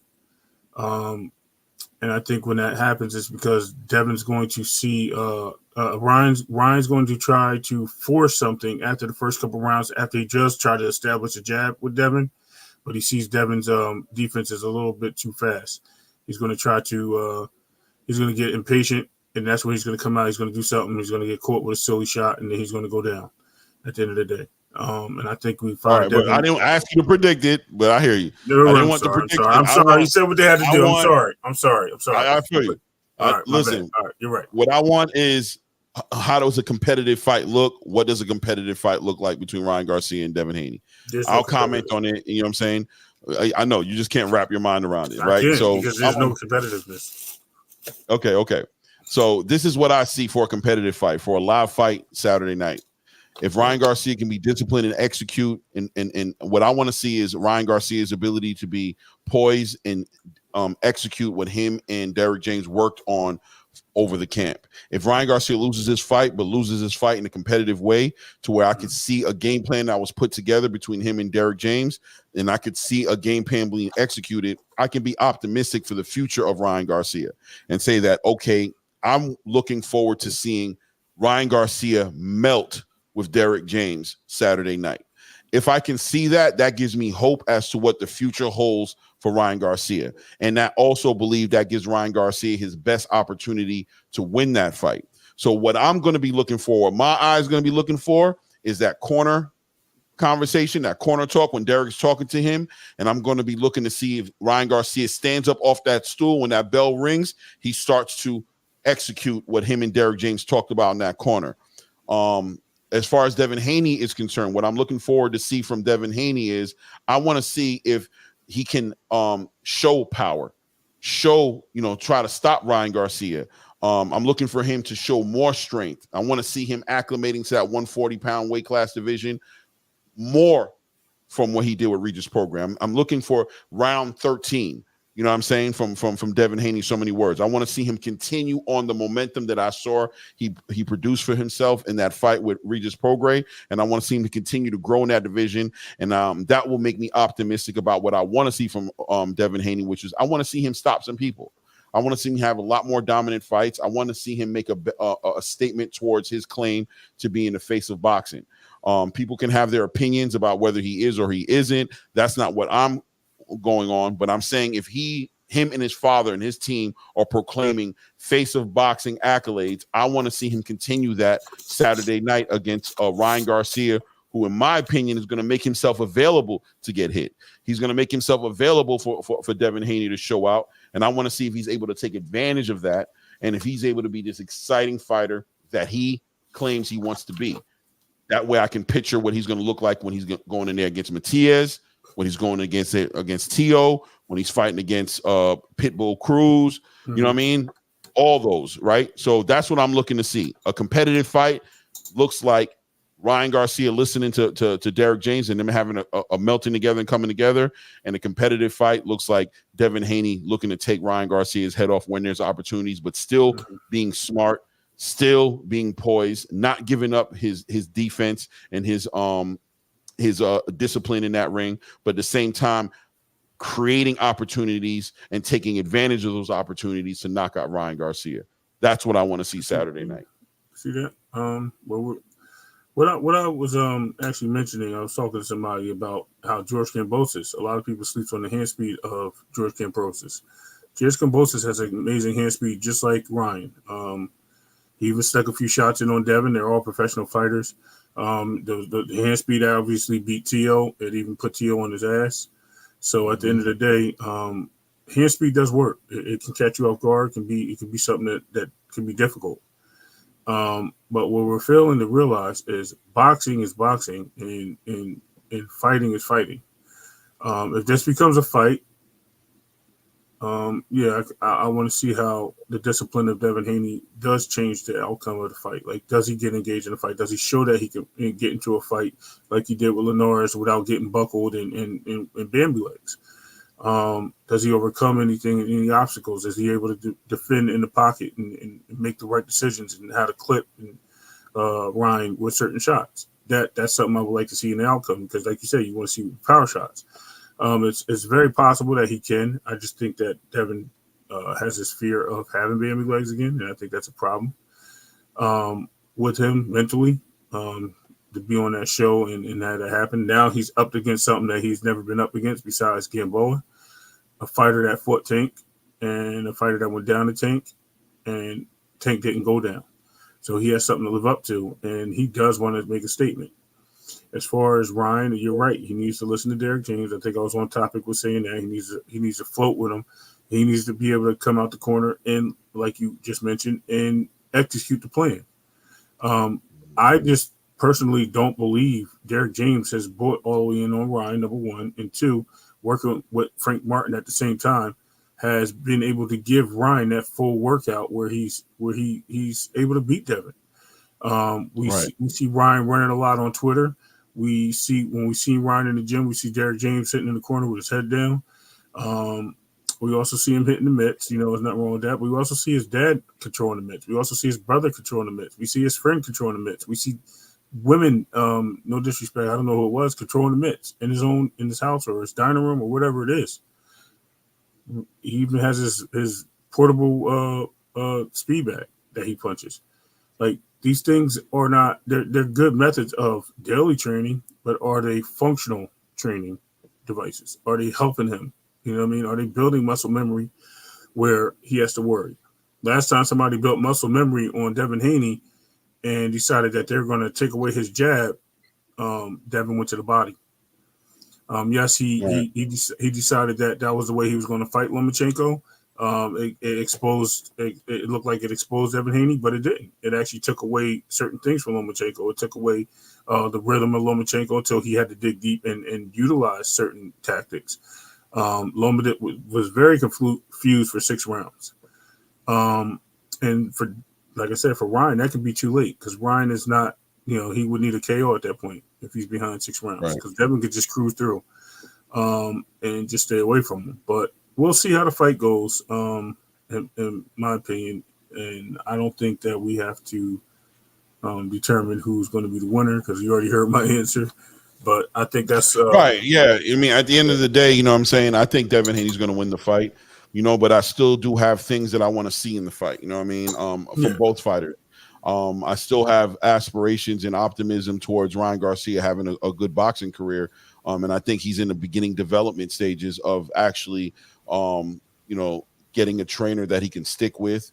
And I think he needs to also execute on what the trainer wants. Like you said, you feel like Derek James is not invested completely in Ryan Garcia, and that's because he hasn't seen his training manifest into anything positive for Ryan Garcia yet, in his opinion. Even with what he saw happen with him and Oscar Duarte, I'm not sure if Derek James wants to hang his hat on that. Like, yeah, that's what I want to see from my fighter. I think he wants to see more from Ryan Garcia, and I want to see if Ryan Garcia is able to produce and deliver more for Derek James to help that relationship make more sense to Derek. So it's not only about winning that fight. Like I said, winning that fight, I'm sure is part of it. Obviously, they're not going in there to lose the fight, but it's more so development. Ryan Garcia, is he developing as a fighter? Is he becoming more disciplined? Is he going to control himself? Is he less emotional inside of that ring? Can he execute as what Derek James said he needed to do to win this fight? This is going to be a fight about execution, is what he said in today's press conference. And I really believe him when he said that he was really sending a message to Ryan. Like, yeah, bro, we've been working on a lot of stuff, man, but it's going to be on whether or not this boy can execute all the things that I've been working with him on. And we're going to find out Saturday night. And Devin Haney, like I said before, he has his own battle to fight. He's, like he said before, he's not fighting Ryan Garcia. He's fighting greatness. He's trying to become great. And he's trying to become a face of boxing. He said that, his father has said that. He's trying to be somebody who can stop somebody. He's trying to do that. He referred to that in an interview with with Ariel Helwani on the MMA Hour, where he said he hasn't stopped somebody in about 5 years. It's about time for him to stop somebody. He's very interested in that. He feels like he missed out on an opportunity to stop Regis Prograis. When he looks back at the video, he saw opportunities in there that he didn't take advantage of. So I want to see what that looks like for him. And I think Saturday night, a lot of things are going to be telling in that fight outside of clearly a victor, of somebody who's going to be victorious. Because Devin Haney could win this fight in a very boring way and not add anything to his stock value. You know what I'm saying? For what he wants. Because if you're going to fight Ryan Garcia, you're not fighting Ryan Garcia for a belt. You're not fighting Ryan Garcia for no type of accolades. You're fighting Ryan Garcia to win fans. Because you know a lot of eyes are going to be on there and you're trying to be a pay-per-view star. Let's see Devin Haney put that effort forward to become a face of boxing or a pay-per-view star, so that he can get in the conversations that he want to be in, which is, we know, Gervonta Tank Davis, Teofimo, the big fights that he can make. So let's see what happens that night. Listen, guys, it's been a great evening. You know me, I work the wraparound shift. Tomorrow's my Monday. You know what I'm saying? Tomorrow's y'all Friday. So I'm not going to hold it on much longer. I appreciate the turnout. Shout out to everybody who came in. We got a couple of new subscribers tonight too. That's cool. You guys see it rolling around on the bottom of the screen. 25,000 giveaway once his channel goes over 1,000 subscribers. We're going to be giving 25K randomly to one of the subscribers of this channel. That is real. That is no cap. I really need to do a video separate and show y'all, because it's in my safe. You know what I'm saying? It's here. This is not no, you know what I mean? It's all reality. You know what I mean? I'm going to be handing that 25K to one of my subscribers. So I appreciate all the new subscribers. If you're still in the chat and you haven't subscribed yet, I encourage you to please do that. As soon as we get to that 1,000, we'll be doing that giveaway. Ray Davis, shout out to you. Thanks for showing up. You know what I mean? This was a last minute pop-up live for Ray Davis, because I hadn't speak to him all day long. I've been out and about. Yesterday was my birthday. Man. 2 days. Yeah. Oh, yeah. Oh, XL. Yeah. 25K cash. I'm giving away once his channel goes over 1,000 subscribers. I'm dead ass giving away 25K cash courtesy of Charles Edward Cheese. And I have the money here. I almost feel like putting y'all on hold and going into my savings to show it to you guys. You know what I'm saying? But I'm sitting on that, and I'm sitting on it too long. I want to hurry up and hand that out. So let's get the subscribers up. And on that note, is anything you want to say, Ray, before we let go? No. I just wanted to know if you was I thought you was walking around town with your belt, man. Clay just became a WBC champion, guys. I don't know if y'all know. He's Frequent said he was a franchise champion. I thought he was walking around, you know what I mean? It was his birthday, celebrating with his belt. Let anybody touch it. Pause. No, nobody can touch it, bro. You know Only one way to get this belt. But, hey, Miss Pretty, how's it going? Salute. But but yeah, and let me see. I see somebody said in there, blah, blah, blah, blah, blah, blah. Cerebral 1, HBD Clay. What does that mean? I don't know. Salute Charles Edward Cheese still in the building. Salute. You got the diamond belt, Clay? No, Clay said he got the championship, bro. Yeah, man. He said he got the franchise belt. He retired the franchise belt. For sure. Salute to all you guys, man. I really appreciate you guys. Look at them. You know what I mean? We had a good show out tonight. I know I had some competition tonight. I had some legends who was doing their show tonight. I appreciate you, Cerebral. Happy birthday, for sure. Salute. Thank you, Cerebral. Yeah. Don't ask me for my age. I'm 25, bro. I'm outside. See you spring break. No, let me stop. But I appreciate you guys, man. On that note, we're going to let it go at that point. You know what I'm saying? Appreciate everybody, man. Thank you, Clay. Thank you, Ray. I said thank you, Clay. Thank you, Ray. Okay. Salute to Charles Edward Cheese for putting that up for the channel. I really appreciate you too, brother. Salute, Rachel. Thank you, Rachel. For sure. Thank you. Salute, Ordinary and who's this? Lancelot Russell. Heavyweight is the only way. No. Okay. Lancelot, just make sure you subscribe. They hate when you elevate. Salute to my brother. Feel like I'm floating, I'm lost in the moment. I swear I could levitate. They never believed that I would really fly. They go demonstrate. Miss Petty. I had to set them straight. They hate when you elevate. They hate when you elevate. Elevate. I was waiting for Rachel to come up. Shout out. To my guy, my old I had to friend. way too fly.